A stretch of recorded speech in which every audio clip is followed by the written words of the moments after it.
భాగవతంలో కూడా సెల్లే. వాడి దరిద్రం అటువంటిది పాపం.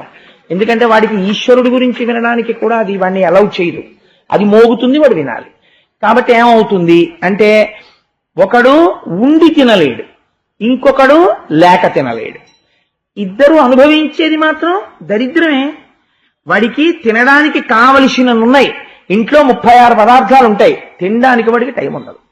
వాడు కాని పొరపాటున తిందామని కూర్చున్నాడో ఎవరోళ్ళు వస్తారు, వాళ్ళతో అర్జెంటుగా మాట్లాడాలి, లేచిపోతాడు. కాబట్టి వాడు ఏమనుభవిస్తున్నాడు? జన్మజన్మాంతరములలో అనుభవించవలసిన దరిద్రాన్ని అనుభవిస్తున్నాడు.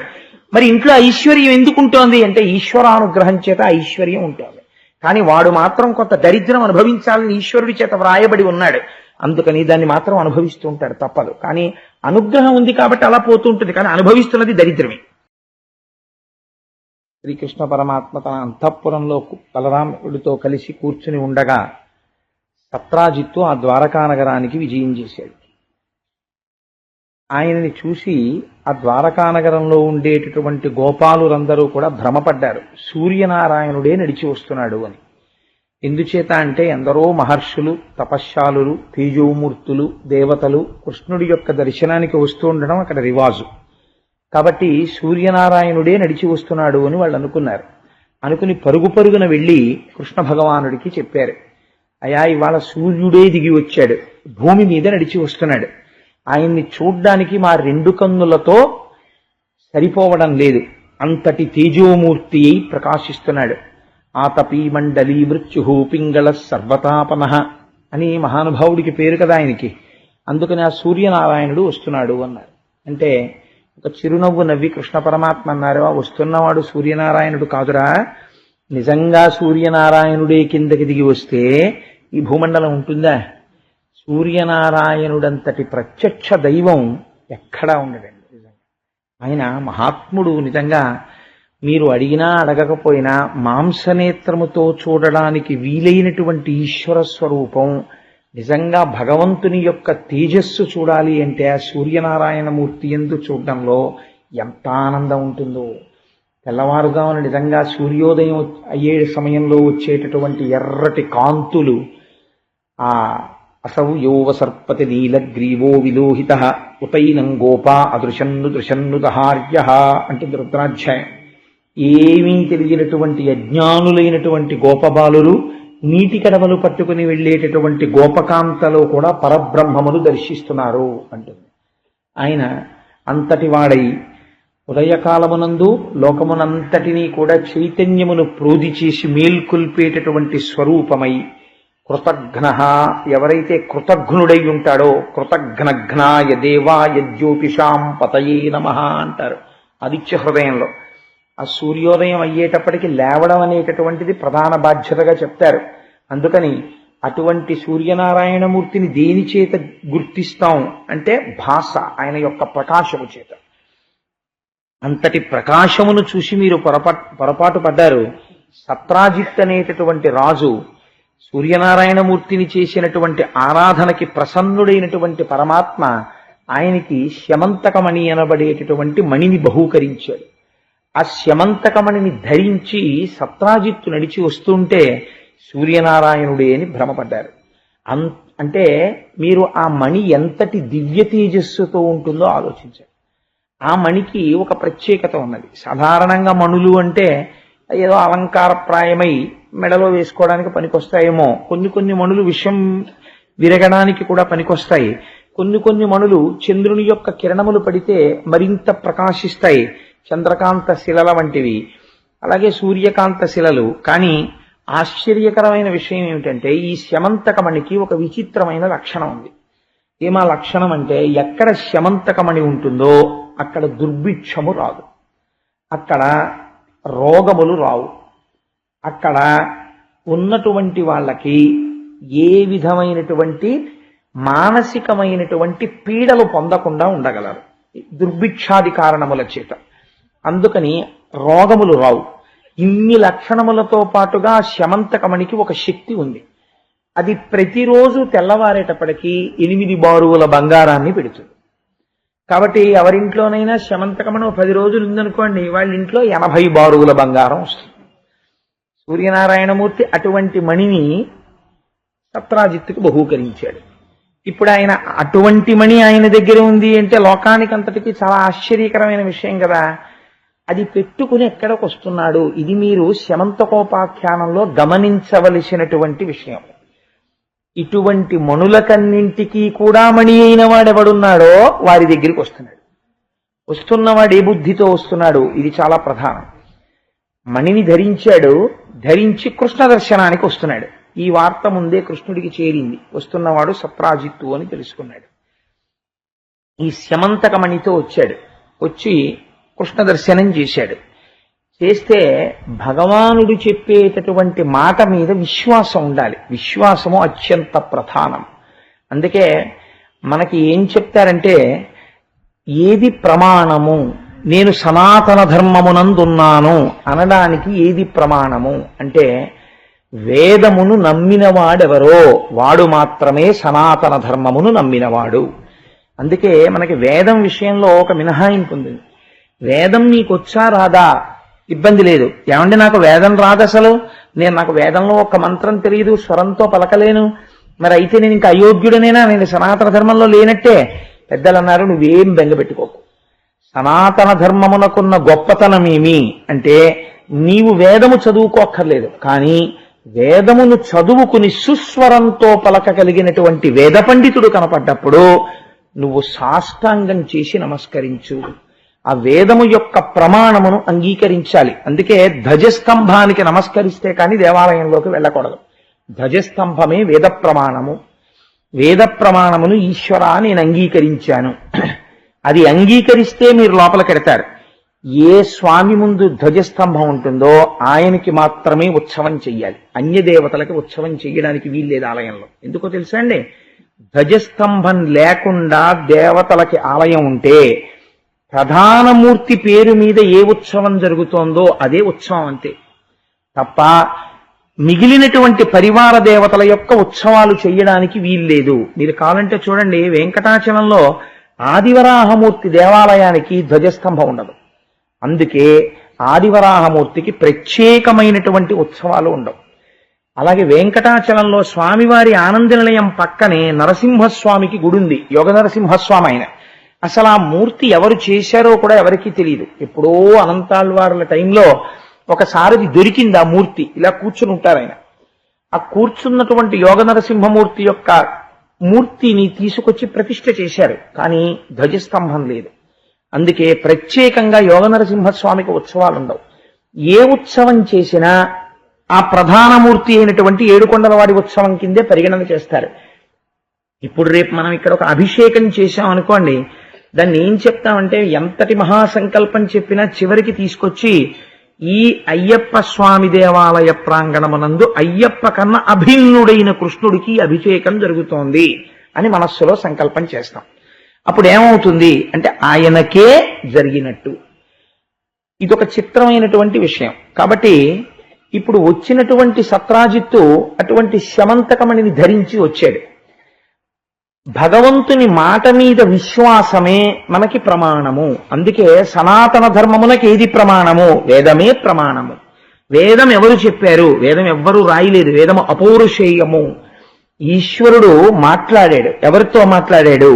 యోగ సమాధిలో ఉన్నటువంటి తపస్సమాధిలో ఉన్నటువంటి ఋషులకి చెవుల దగ్గర వినపడ్డాయి కొన్ని మాటలు, ఒక స్వరంతో వినపడ్డాయి.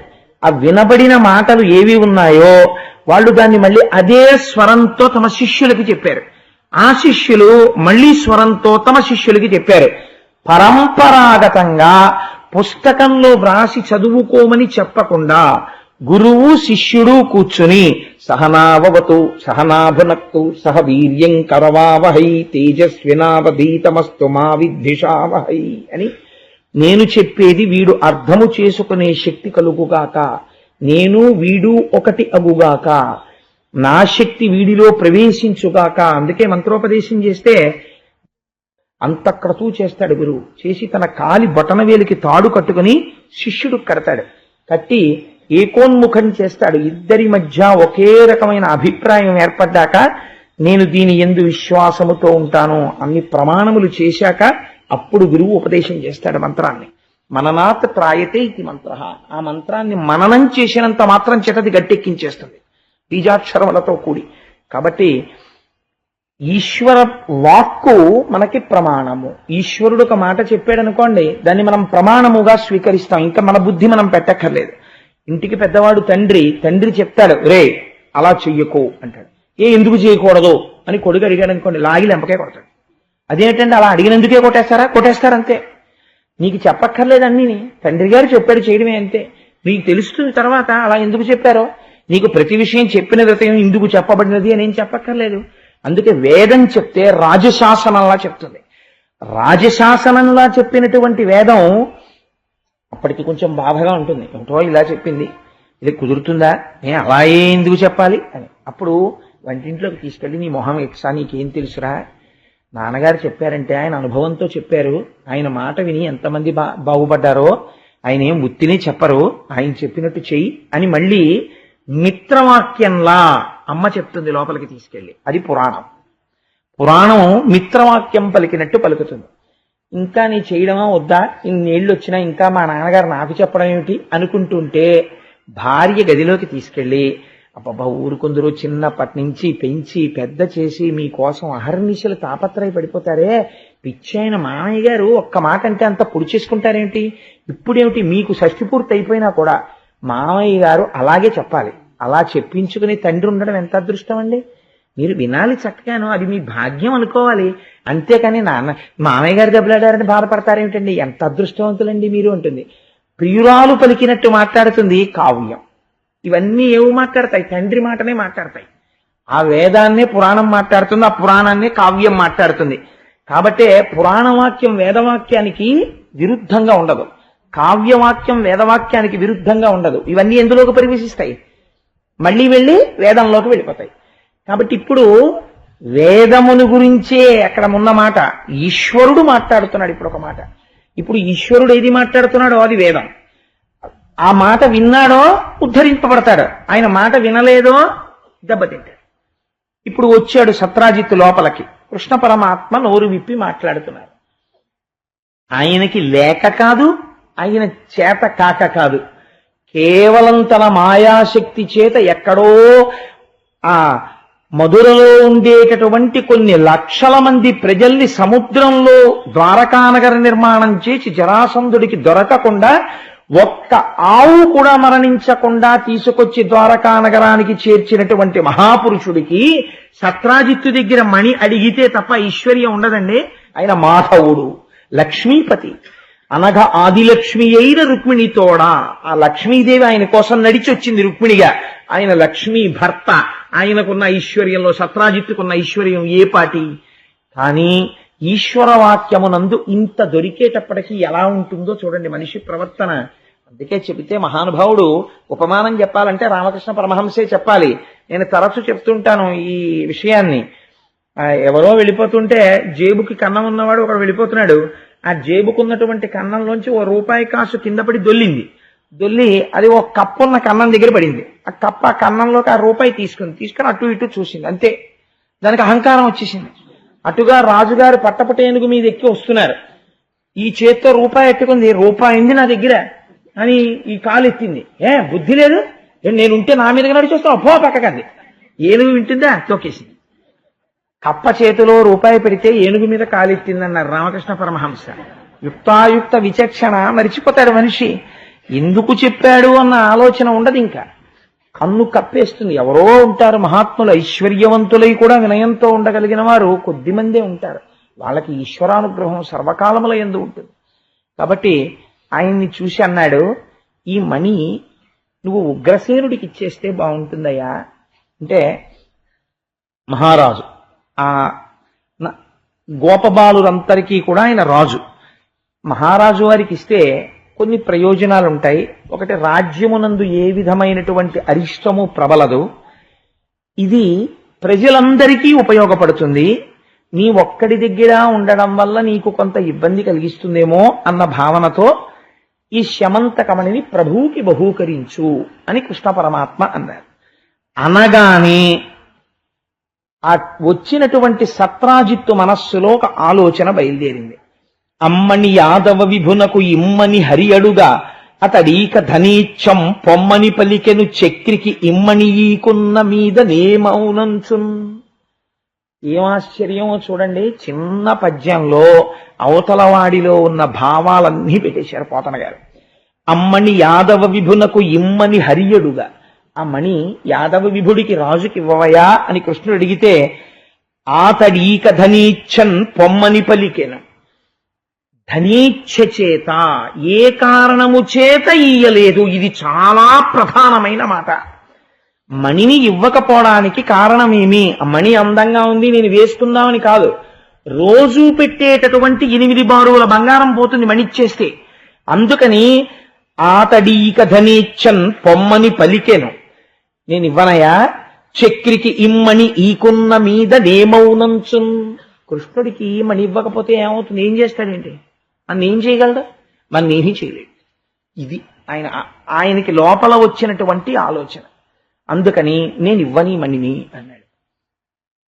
మీరు ఒక విషయాన్ని బాగా గమనించాలి. దరిద్రము అన్న మాట ఇద్దరి యందు ప్రయోగింపబడుతుంది. ఎవరి యందో తెలుసా అండి? దరిద్రము అంటే కడుపులో ఆకలి ఉంటుంది, తినడానికి పదార్థం ఉండదు, వాడు దరిద్రుడే.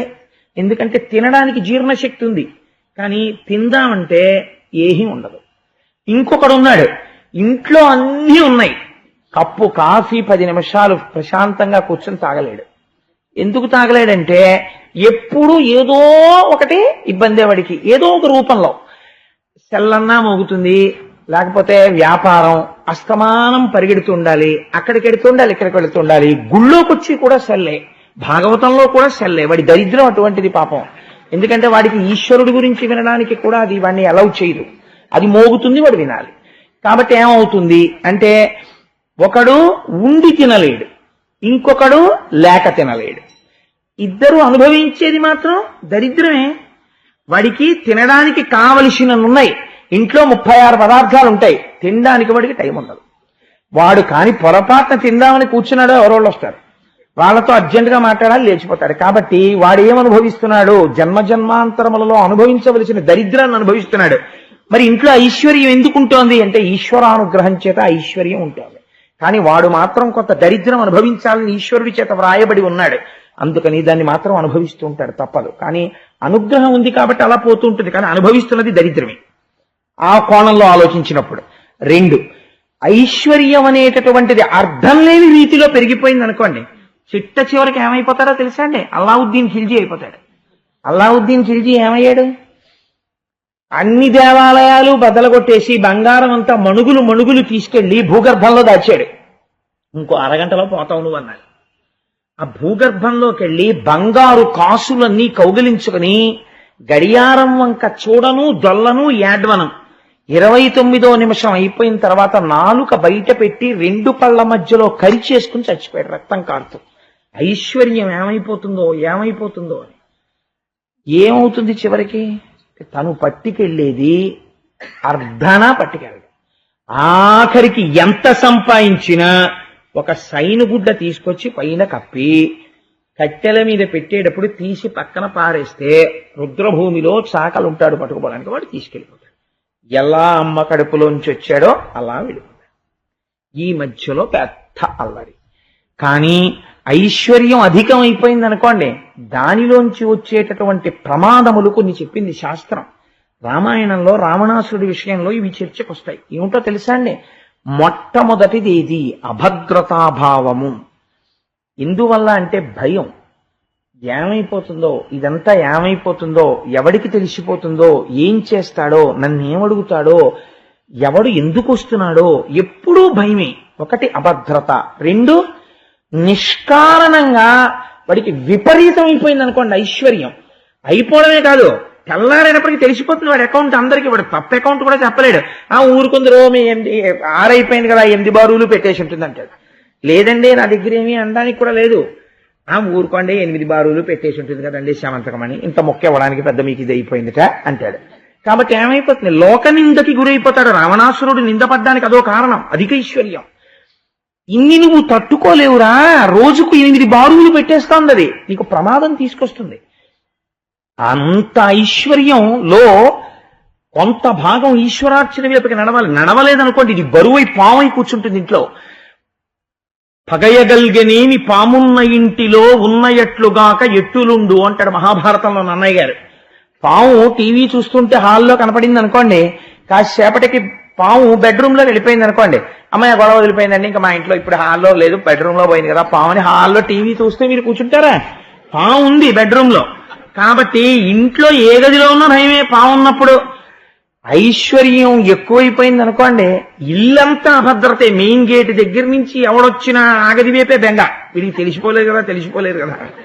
అందుకని ఉదారుడై పరమేశ్వరుడు ఒక మాట అన్నాడు, వద్దురా అంత బరువు నువ్వు మోసుకోలేవు, నీకు కనపడని ఐశ్వర్యం ఒకటి ఇస్తాడు ఇప్పుడు ఈశ్వరుడు. ఏమిటది? ఈశ్వరానుగ్రహం నీ ఎందుకు ప్రసరిస్తుంది. ఈశ్వరానుగ్రహం ప్రసరిస్తే నీకు బ్యాంకులో ఉంటే ఏటీఎం కార్డు కొడితే 15,000 కన్నా ఇవ్వదు, ₹1,00,00,000 ఉన్నా కూడా. ఈశ్వరానుగ్రహం ఉందనుకోండి, ఒక భక్తుడు తాను కోరుకుని ఒక విషయాన్ని బయటికి వస్తే ఈశ్వరానుగ్రహం కలిగిందా ఎక్కడున్నా సరే పొందుతాడు. ఈశ్వరుడు నొసటన అలా పొందుతాడు. వాడికి ఉన్నటువంటి భక్తి అటువంటిది, వెంటపడి ఉంటాడు పరమేశ్వరుడు. వాడికి అలా రాసిస్తాడంటే ఎన్ని కథలు ఉన్నాయండి, నేనేం అబద్ధాలు చెప్పట్లేదు. మీరు నాకు ఆయన పేరు జ్ఞాపకం లేదు కానీ ఒక ఆయన అయితే కటిక దరిద్రుడు, మగపిల్లి వారి దగ్గరికి వెళ్ళి అడిగాడు, అలా మాకేం వద్దులేవా బాబు నీ పిల్లని చాలన్నారు వాళ్ళు. అలా కాదండి మీకు అలా అంటే నేను ఒప్పుకొని, మీకు ఏమేం కావాలో లిస్ట్ చెప్పండి నేను రాసుకుంటానన్నాడు. వాళ్ళకి ఒళ్ళు మండి 4 డబల్ కాట్లు, 8 పరుపులు, 5 బీరువాలు, 6 ఫ్రిడ్జ్లు అన్నీ చెప్పారు. అన్నీ రాసేసుకుని ఇవి ఎప్పటికి పంపించమంటారని అడిగాడు. ఈయన పెట్టుకున్నది ఓ గోచి, ఎప్పటికి పంపించమంటారని అడిగాడు. అడిగితే వాళ్ళు చూసి అన్నారు, అసలు వీడి సంగతి ఏమిటో చూద్దామని పెళ్లికి ఓ రోజు ముందు ఇవన్నీ వచ్చాక మేము ఇంట్లో పెట్టేసుకుని మేము బయలుదేరి వస్తామన్నారు. అలాగే నేను ఇంటికి వచ్చి వాళ్ళ ఆవిడ ఏం వద్దు అంటారు, ఏమిటది? అందుకని నేను వాళ్ళని అడిగి రాయించుకొచ్చాను లిస్ట్, ఇదిగో అని చూపించాడు. పిల్లలు నీ మొహం ఎచ్చా, వాళ్ళు వద్దంటే వచ్చేకి ఎందుకురా ఈ లిస్ట్ అంతా నువ్వు ఇస్తావా అని అడిగాను. ఇస్తాను అన్నాడు. ఎక్కడి నుంచి ఇస్తావని అడిగాను. ఎక్కడి నుంచి ఇస్తాయంటే, ఐశ్వర్యాలకి ఆలవాలమైన వాడు కృష్ణుడు నా స్వామి, నాదేం పూచి ఆయన ఇవ్వడేంటి, ఆయన్ని నమ్ముకున్నవాడిని ఆయనే ఇచ్చుకుంటాడు, ఇది పట్టుకెళ్ళి కృష్ణుడు కాళ్ళ దగ్గర పెడతానన్నాడు. ఓరి నీ మొహం ఎట్సా దీనికి రాయించుకొచ్చావా అందావిడ. పట్టుకెళ్ళి కృష్ణుడి కాళ్ళ దగ్గర పెట్టి రోజు ఇంటికి వస్తుండేవాడు. దగ్గరికి వచ్చేస్తోంది, వాళ్ళు కనిపెడుతున్నారు, వెళ్ళాడా రాజమండ్రి విజయవాడ వెళ్ళాడా, ఏమన్నా తెప్పిస్తున్నాడా, ఏమీ లేదు. ఆ పెళ్లికి వాళ్ళు పంపించాల్సినటువంటి రోజు రానే వచ్చింది. భార్య అడిగింది, ఏమయ్యా ఏది పంపిస్తానన్నావు కదా, కృష్ణుడు పంపిస్తానన్నాడు. నేను ఏం చెప్పాను, పంపిస్తాడని చెప్పానా లేదా? పంపుతాడు, ఇవ్వాలి కదా, వెళ్ళాలి, వెళ్తాయి, ఎందుకంత కంగారు పడతావు అని గుళ్ళోకి పోయి హాయిగా పరవశించి స్తోత్రం చేసుకుంటున్నాడు. మగపిల్లి వారింటికి బళ్ళు వెళ్ళిపోయి వాళ్ళు ఏమడిగారో దానికన్నా ఒక్కొక్క వస్తువు ఎక్కువ ఇంట్లో దింపేశారు. వాళ్ళు ముక్కున వేలేసుకున్నారు. యథార్థంగా జరిగింది ఒక మహాభక్తుడి విషయంలో. చూసిందండి, చెప్పండి, మీరు సంపాదించిన ఐశ్వర్యం మిమ్మల్ని కాపాడుతుందా, ఈశ్వరానుగ్రహం మిమ్మల్ని కాపాడుతుందా? కోట్లు మీ పక్క నుండి ఈశ్వరానుగ్రహం ఒక్క పిసరిలా పక్కకి జరిగిందనుకోండి, సముద్రం ముంచెత్తినట్టు ముంచెత్తేస్తుంది అంతేవండి ఉపద్రవం. ఈశ్వరానుగ్రహం ఇంత పిసరిలా కలిసిందనుకోండి, ఎంతటి ప్రమాదమో కూడా వాడిని ఏమీ చేయదు తప్పుకుంటే. ఈశ్వరానుగ్రహం అన్నది అంత ప్రధానం. ఇన్ని పాలు దాని దగ్గర కూర్చుని మంత్రాల మీద మంత్రాలు చదివి, స్తోత్రాల మీద స్తోత్రాలు చదివి, తోడుకో అంటే తోడుకుంటుందా? ఇంత చెంచాతో పెరుగు అందులో వేస్తే చాలు, మీరేమీ చదవక్కర్లా, పడుకుంటే తోడుకుంటుంది. అలా భగవంతుని యొక్క అనుగ్రహము ఒక్క పిసర కలిసిందా, మీ పురుష ప్రయత్నము సిద్ధిస్తుంది. కచ్చిత్ పురుషకారంచ దైవంచ ప్రతిపద్యతే అంటుంది సీతమ్మ. అందుకే సుందరకాండలో పురుష ప్రయత్నం ఒక్కటి సరిపోదు, దానికి దైవానుగ్రహము కూడాలి. రెండు కూడితే ఆనాడు మీరు అనుకున్నటువంటిది సిద్ధిస్తుంది. కాబట్టి ఇప్పుడు కృష్ణ పరమాత్మ అందుకు అడిగారు శమంతకమని నిశ్చయమని. ఆయన అన్నాడు, నేను ఇవ్వను అన్నాడు. ఆయన ఏం బెంగ పెట్టుకోలేదు. నేను చెప్పాను, వినలేదు, నువ్వే తెలుసుకుంటావు పర్యవసానం.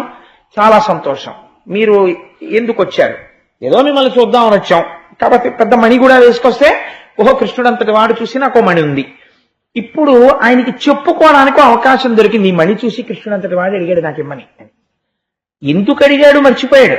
కృష్ణుడు అడిగాడన్నది ప్రచారం చేసుకోవడం మొదలుపెట్టాడు. ఇంటికి వెళ్ళిపోయాడు.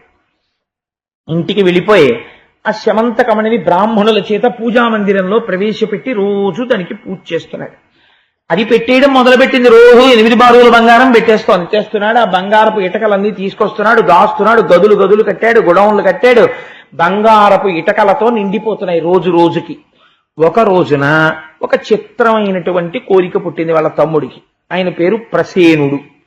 ఆయన అన్నాడు, అన్నయ్య అన్నయ్య ఈ మణి పెట్టుకుని వేటకెడతానన్నయ్యా అన్నాడు. ఇది ఏమైనా అర్థం ఉందండి అసలు? ఇప్పుడు ఓ గొలుసు వేసుకుని ఓ పెళ్లికి వెళ్తానండి అన్నాడు అనుకోండి, అర్థం ఉంది. ఈత కొట్టడానికి వెడుతూ వెడుతూ సింహతలాటాలు అవి వేసుకెడతానన్నయ్యా అన్నాడు అనుకోండి ఎవడన్నా. సింహతలాటానికి ఈత కొట్టడానికి సంబంధం ఏమిటండి? సింహతలాటం వేసుకుని ఈత ఎందుకు? దానికి అర్థం లేదు. ఇంకా గండపెండేరం వేసుకుని ఈత కొడతానంటే జలగండం తప్పిస్తుందేమో, మంత్రప్రోక్తంగా వేశారు కాబట్టి గండపెండేరం. అంతేకాని సింహతలాటం ఎందుకు ఈత కొట్టుకునేవాడికి? అలా ఈయన అది వేసుకుని వేటకెళ్ళాడు. అంటే ఇప్పుడు ఏమిటి ప్రారంభం అవుతోందని మీరు గుర్తించాలి. కృష్ణుడి మాట వినకపోవడం వలన ఉపద్రవము ప్రారంభమైనది. దేని నుండి ప్రారంభమైనది? దేని విషయమునందు తిరస్కరణ జరిగినదో దాని నుండే ప్రమాదము ప్రారంభమైనది. కాబట్టి ఎటువంటి వెర్రి కోరిక పుట్టింది? వేటకెడుతూ మెళ్ళో వేసుకుంటాను. అన్నయ్య ఏమన్నాడు? అయ్యో అంతకన్నా తమ్ముడు వేసుకుని వెళ్ళు అన్నాడు. వాడు అది వేసుకుని వేటకు బయలుదేరాడు. బయలుదేరితే అదరెడు వెక్క కంఠమున అమ్మని దాల్చి ప్రసేనుడొక్కన డడవికి ఘోరవన్య మృగయారతి నేగిన వాని చంపి పైబడి మణికొంచు నొక్క హరిపారగ దాని వధించి డాసి ఏర్పడగన జాంబవంతుడు ప్రభాత్త దిగంతము నాస్యమంతమున్. అది మెడలో వేసుకుని ప్రసేనుడు ఎంతో సంతోషంగా వేటకి వెళ్లి వేటాడుతున్నాడు. ఒక సింహం చూసింది ఆ మెడలో ఉన్నటువంటి మణిని. దాని కన్నులకు ఆ మణి ఆకర్షణీయంగా కనపడింది. ఇదేదో చాలా బాగుంది, మెరుస్తోంది, దీన్ని తీసుకోవాలి అనుకుంది. ఆ తీసుకోవాలి అనుకున్నటువంటి వస్తువు ఉపయోగపడుతుందా ఉపయోగపడదా జంతువుకు అనవసరం. దాని దృష్టి పడింది అనుకోండి, అది తీసుకుపోతుంది అంతే. దాని దృష్టిలో అదొక మాంసఖండంలా కనపడచ్చు. మీరు చూడండి, సాధారణంగా మనందరికీ ఇబ్బంది ఎక్కడొస్తుందంటే, దేవస్థానాలన్నింటి దగ్గర ఈశ్వరుడు ఎక్కడుంటాడో కోతులు అక్కడ ఉంటాయి. అవి ఎప్పుడు జన్మజన్మాంతర సంబంధం వాటికి. ఈశ్వరుడు ఎక్కడుంటే అక్కడ కూర్చుంటాయి. మీరు సాధారణంగా గుళ్ళోకి వచ్చేవాళ్ళు అరటిపళ్ళు కొబ్బరికాయలు పట్టుకుని వస్తుంటారు. అందుకని అవి వీడి దృష్టిని యామర్చడానికి చెట్లు ఎక్కి కూర్చుంటాయి. వీడు ఓ హ్యాండ్ బ్యాగ్ ఏదో వేసుకుని వెళ్ళిపోతూ ఇలా చేత్తో పట్టుకుని ఇలా వెళ్ళిపోతున్నారు అనుకోండి, దానికి అనుమానం జిప్పేశాడు కానీ లోపల అవే ఉంటాయి, గుళ్ళోకి వస్తున్నాడు కదా అని. దానికి ఏం తెలుసు? వాడు సెల్ ఫోన్ కూడా పెడతాడు గుళ్ళోకని. అందుకని అది ఏం చేస్తుందంటే చెట్టు మించి దూకి ముందు ఈ బ్యాగ్ అట్టుకుపోతుంది. బ్యాగ్ అట్టుకుపోయి ఈ జిప్పు తీస్తుంది, చాలా అందంగా తీస్తుంది, తీసి సెల్ ఫోన్ తీసుకుంటుంది. ఇప్పుడు ఈ సెల్ ఫోన్ కోతికి అవసరమా అంటే నీ వెర్రికి పరాకాష్ట. గుళ్ళో తిడుతూ పట్టుకెళ్ళావు కదా సెల్ ఫోను, ఇప్పుడు కోతి చేతికి వెళ్ళింది. కోతి చేతి సెల్ ఫోను ఎవడి అజ్ఞానమునకు ప్రతిబింబము. గుళ్ళోకి సెల్ ఫోన్ పట్టుకెళ్ళిన వాడి అజ్ఞానమునకు ప్రతిబింబము. కాబట్టి ఇప్పుడు అది కోతి అట్టుకుంటుంది. ఎవడి గుండె ఆగిపోతుంటుంది? పట్టుకెళ్ళిన వాడి గుండె ఆగిపోతుంది. దాని సొమ్మేం పోయింది, ఇలా నొక్కుతుంది అలా నొక్కుతుంది. దానిలో కూడా ఏమైనా 4 బఠానీలు ఉన్నాయేమో దానికి అనుమానం. కొమ్మకేసి కొట్టి 2 ముక్కలు విడదీసి వైర్లన్నీ లాగి గోరిని దూర్తతనం కాలిపోను గుళ్ళోకి ఇదిగా పట్టుకొచ్చాడు, మొహం మీద మారేసో కమ్మెక్కి పో. అప్పటికైనా బుద్ధి తెచ్చుకుని గుళ్ళకి మానేస్తే పర్వాలేదు, అప్పటికీ తెచ్చుకుంటే వాడి దరిద్రం.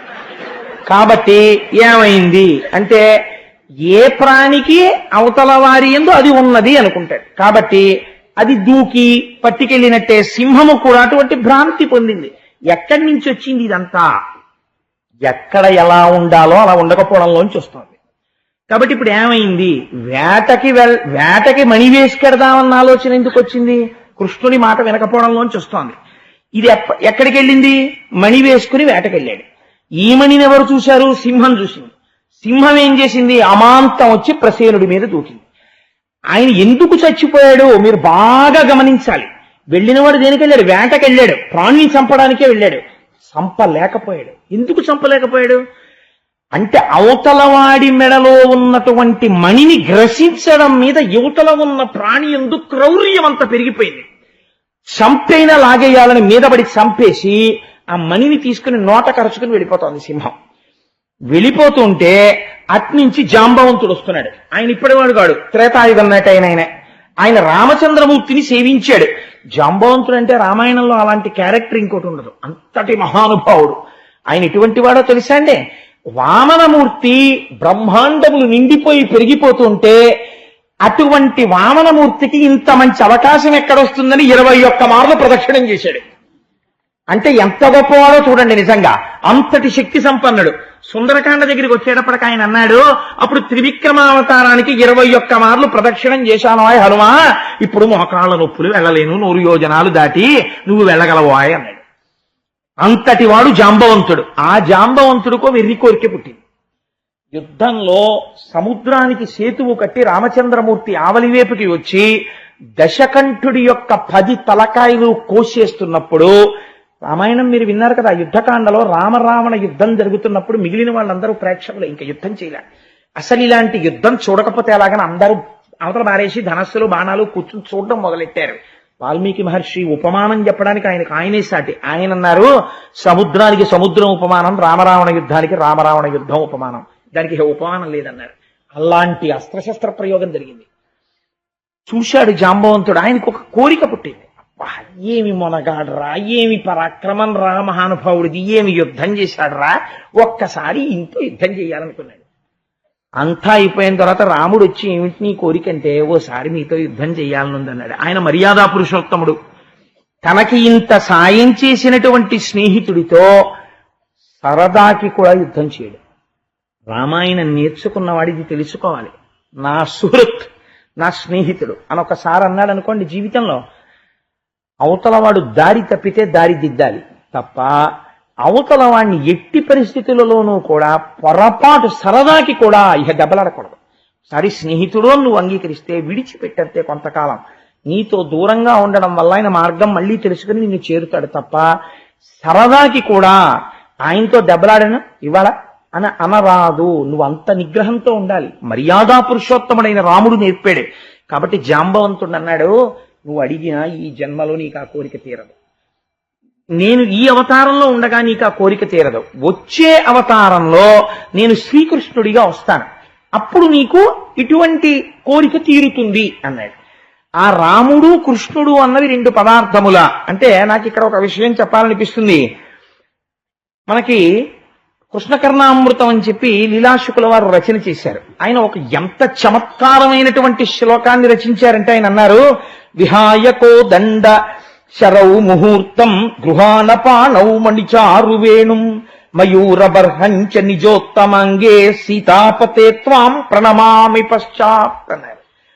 ఏ మహానుభావుడైతే చేతిలో కోదండం పట్టుకుని వెనకాతల అక్షయబాణ తూణీరాలు కట్టుకుని ఆ తర్వాత నెమలి పింఛం పెట్టుకుని చేతిలో వేణువు పట్టుకుని ఎన్నో యుద్ధాలు చేశాడు కృష్ణ పరమాత్మ.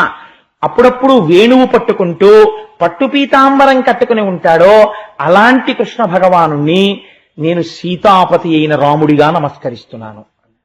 అదేమిటయా, కృష్ణుడిగానే నమస్కరించచ్చు కదా. సీతాపతే త్వాం ప్రణమామి పశ్చాత్.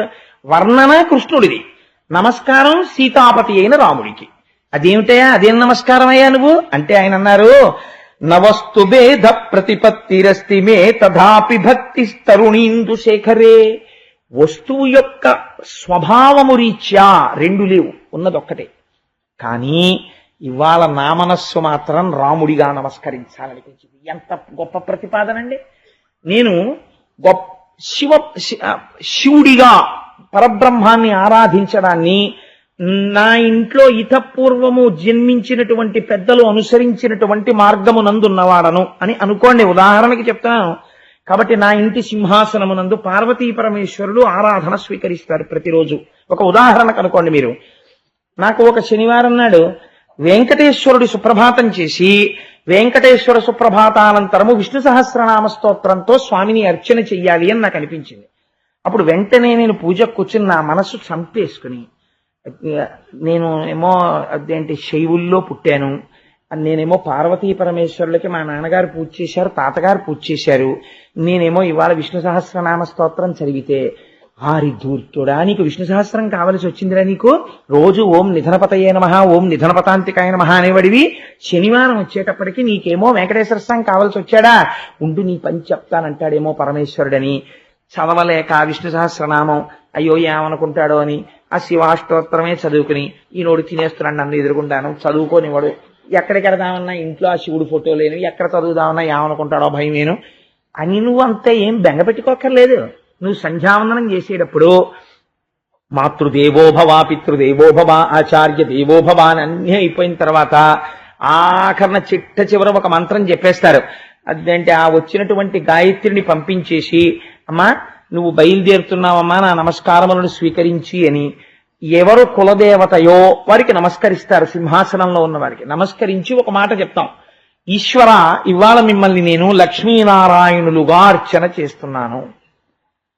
మీరెవరు పార్వతీ పరమేశ్వరులు, నాకు పార్వతీ పరమేశ్వరులు ఇవాళ లక్ష్మీనారాయణులుగా నా పూజ స్వీకరిస్తున్నారు.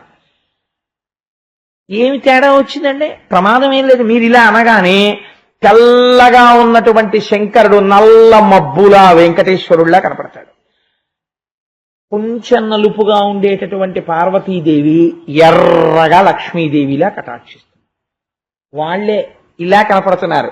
అబ్బో అసలు టక్కన అలా కనపడతారు. ఏం ఆశ్చర్యం! ఇలా అలా రెండు ఒక్క దాంట్లో కనపడుతున్నాయి. ఏం అదృష్టం అనుకుని మీరు చదువుతుంటే శభాష్ ఇలా చూడగలిగాం అని ఈశ్వరుడు సంతోషించిన నాడు నిజంగా మీకు దేవతారాధన అలవాటు అయినట్టు. మీరు అన్నీ అందులో చూడగలగాలి. అంతేకాని ఆయన వేరండి ఈయన వేరండి, ఆయన గురించి చెప్తే ఈయన దెబ్బలాడతాడండి, ఆయన గురించి చెప్పకండి నాలుకలు కోసేస్తాం అన్నది ఈశ్వరతత్వం ఎందుకు అవుతుందండి? నీకున్న భేదభావాలు ఈశ్వరుడు కూడా పెట్టడం అవుతుంది. కాబట్టి అందుకే మాయచేత ఆ ఎరుక లేనివారు బహువిధంబుల నిన్ను పేరుకొండ్రు, ఎరుక కలిగిన వారు ఏకచిత్తంబున వివిధ మూర్తులు నీవెయండ్రు అన్నారు పోతన గారు. అజ్ఞానం మాయ పట్టుకున్నంతసేపు వాడికి ఈశ్వరుడు ఏదో ఒక్క దాంట్లోనే కనపడతాడు, మిగిలిన ఈశ్వరుడు కాడు. ఆ మాయ పోతే ఉన్నది ఒక్కటే పదార్థం అనగలుగుతాడు. అందుకని జాంబవంతుడు ఆ రోజున రాముణ్ణి వరం అడిగాడు, కానీ వరం ఎప్పుడు తీరింది? కృష్ణావతారంలో తీరుతోంది. ఎందుకని? వస్తురీత్యా పదార్థం ఒక్కటే. అదే రాముడు కృష్ణుడిగా వచ్చాడు, రాముడిగా ఎందుకు తీర్చాడు? మర్యాదా పురుషోత్తముడిగా ఉన్నాడు, స్నేహితుడితో యుద్ధం చేయడు. ఏమి ధర్మం అండి ఈశ్వరుడిది! ఎక్కడ ప్రవర్తించినా లోకానికో పాఠం చెప్తాడు ఆయన. అందుకని నిన్ను కృష్ణావతారంలో నీ ముచ్చట తీరుస్తానన్నాడు. ఇప్పుడు ఆ ముచ్చట తీరాలి. కాబట్టి ఇప్పుడు ఏమైంది? ఆ సింహం మణిని పట్టుకుని పోతూ ఉంటే జాంబవంతుడు చూశాడు. చూసి జాంబవంతుడు వెళ్లి సింహంతో యుద్ధం చేశాడు. జాంబవంతుడి బలం ముందు ఓ సింహం ఎక్కడ ఆగుతుంది? సింహాన్ని చంపి జాంబవంతుడు మణిని పట్టుకుని గుహలోకి వెళ్ళిపోయాడు. జాంబవంతుడికి తెలుసు అది తినే పదార్థం కాదు, అది కేవలము ఒక మణి. కాబట్టి ఇప్పుడు ఆ మణిని ఎక్కడ తీసుకెళ్లి పెట్టాడు అంటే, దాన్ని తీసుకెళ్లి కని జాంబవంతుడామణి కొని పోజి సమీప శైల గుహచొచ్చి ముదంబున తన కూరిమిసుతునకు ఘన కేళి కందుకంబుగా చేసె నృప. కొడుకు పుట్టి ఉన్నాడు జాంబవంతుడికి. ఆ కొడుకు ఉయ్యాలలో ఊగుతున్నాడు. ఆ కొడుకు ఆడుకోవడానికి ఆ కొడుకు ఉయ్యాల పైదండె మీద ఈ మణి కట్టాడు. వాడు ఆ మణి చూసి ఉంగా ఉంగా అంత కాంతిగా ఉన్న వస్తువుని చూసి పిల్లల దృష్టిని తొందరగా ఆకర్షిస్తాయి కొన్ని కొన్ని వస్తువులు. ఏదో చిలుక టపటపటపటపలు ఆడుతోంది అనుకోండి, అదేదో కుయ్ కుయ్ అంటోంది అనుకోండి, వాళ్ళు వెంటనే దాని వైపు కన్నార్పకుండా చూసి ముందు దాన్ని ఇలా పట్టుకుని ఆ తర్వాత ఇలా నోటి దగ్గరికి తెచ్చుకుని నోట్లో పెట్టేసుకుని కొరికేద్దామని చూస్తారు. చూసి అదేదో కుయ్కీలాడుతుంటే వీళ్ళు కూడా పెద్ద నవ్వులు నవ్వేసి ఆడేసుకుని పొంగిపోతారు.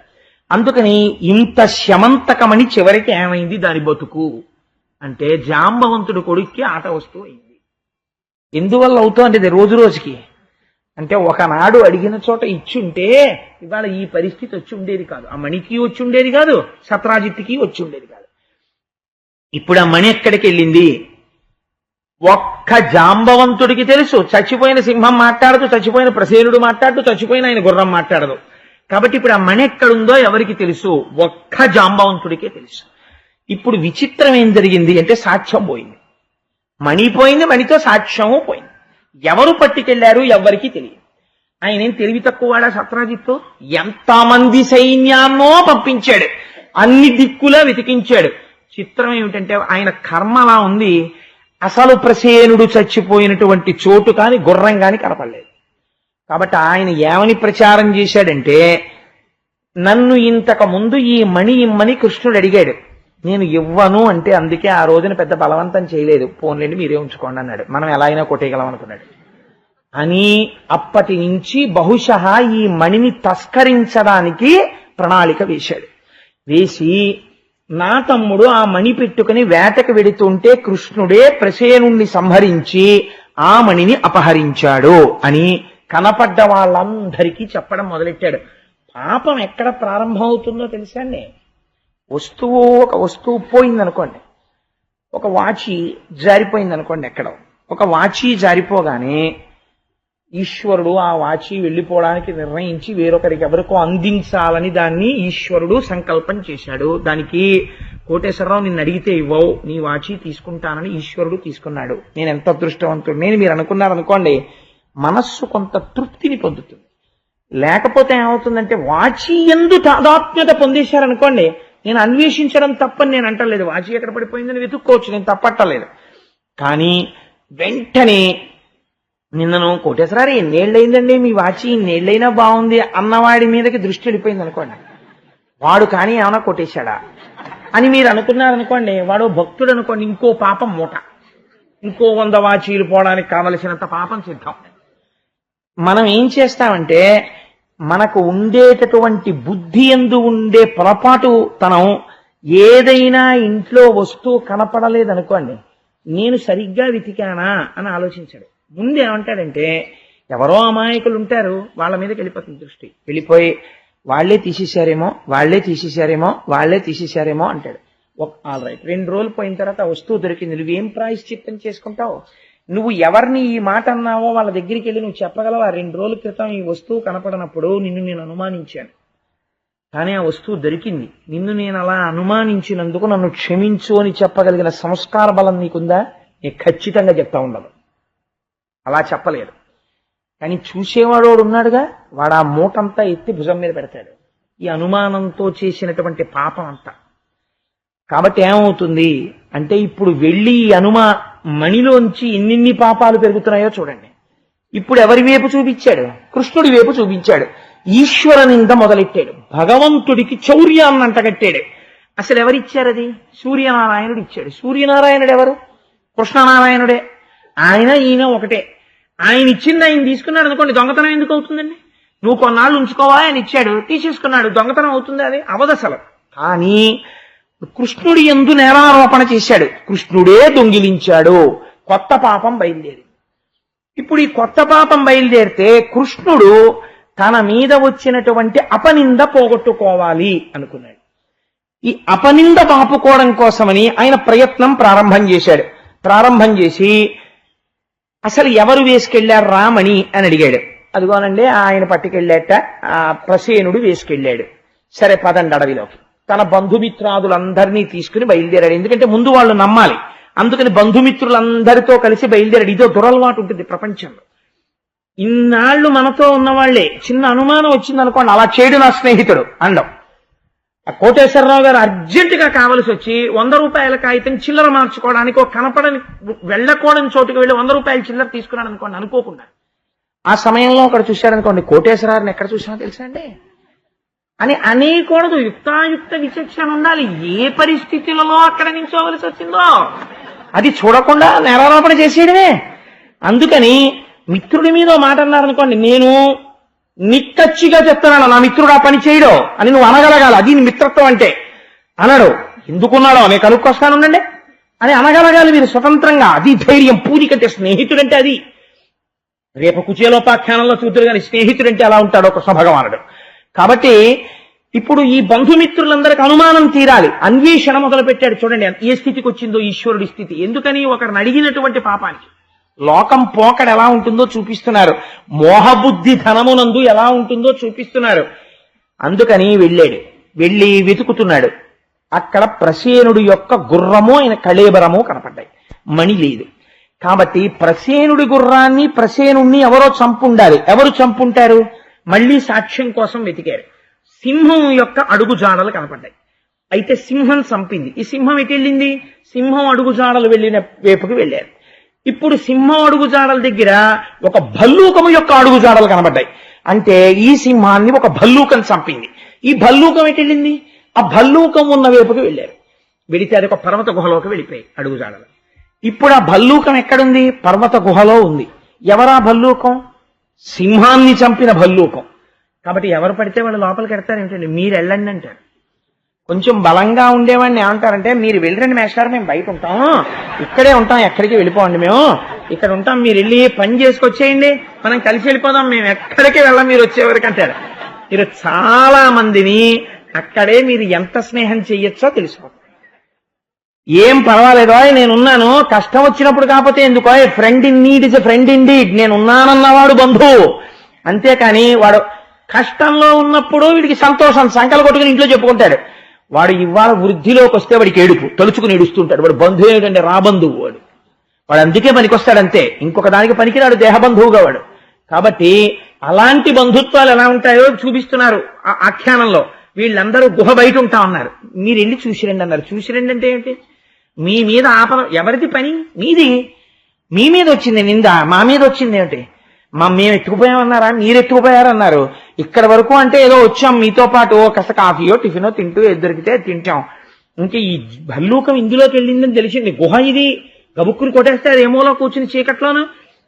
నింద మీది కాబట్టి అయ్యా మీరు వెళ్ళండి అని నోరు విప్పి చెప్పరు, అదో గమ్మత్తు. మీరు వెళ్ళండి మేము బయట ఉంటాం అంటారు. అంటే ఏడు దాని ఉద్దేశం, ఎవడి మీద నింద ఉందో వాడు వెళ్ళాలని. అందుకు సిద్ధపడ్డాడు. ఒక్క మణిలోంచి లోకంలో ఎన్ని రకాలైనటువంటి శీల ప్రవృత్తి కలిగిన వాళ్ళు ఉంటారో స్వామివారు ఫిల్టర్ చేస్తున్నారు లోకానికి. ఇన్ని పాఠాలు చూపించేస్తున్నాడో చూడండి. ఇప్పుడు ఈయన లోపలికి వెళ్ళి ఉయ్యాల మీద మణి వేలాడుతోంది, ఎవ్వరూ లేరు గుహలో. కాబట్టి పని అయిపోయింది, వచ్చింది, మణి తీసుకుపోవచ్చు. వెళ్ళి ఆ మణిని తీసుకున్నాడు. అక్కడ ఒక దాది ఉంది, ఆ దాది చూసింది. మణిని పట్టుకెళ్ళిపోతున్నారు ఎవరో అని పెద్ద కేకలేసింది. కేకలు వేసేటప్పటికి లోపల పడుకున్నటువంటి జాంబవంతుడు బయటికి వచ్చాడు. మణిని పట్టుకుపోతున్నాడు అన్నదే చెవిన వినపడింది తప్ప ఆకార స్వరూపముల చేత తన స్వామి అని గుర్తించలేక కలియబడ్డాడు. కలియబడితే లోపల కొన్ని రోజుల పాటు భయంకరమైన యుద్ధం జరుగుతోంది.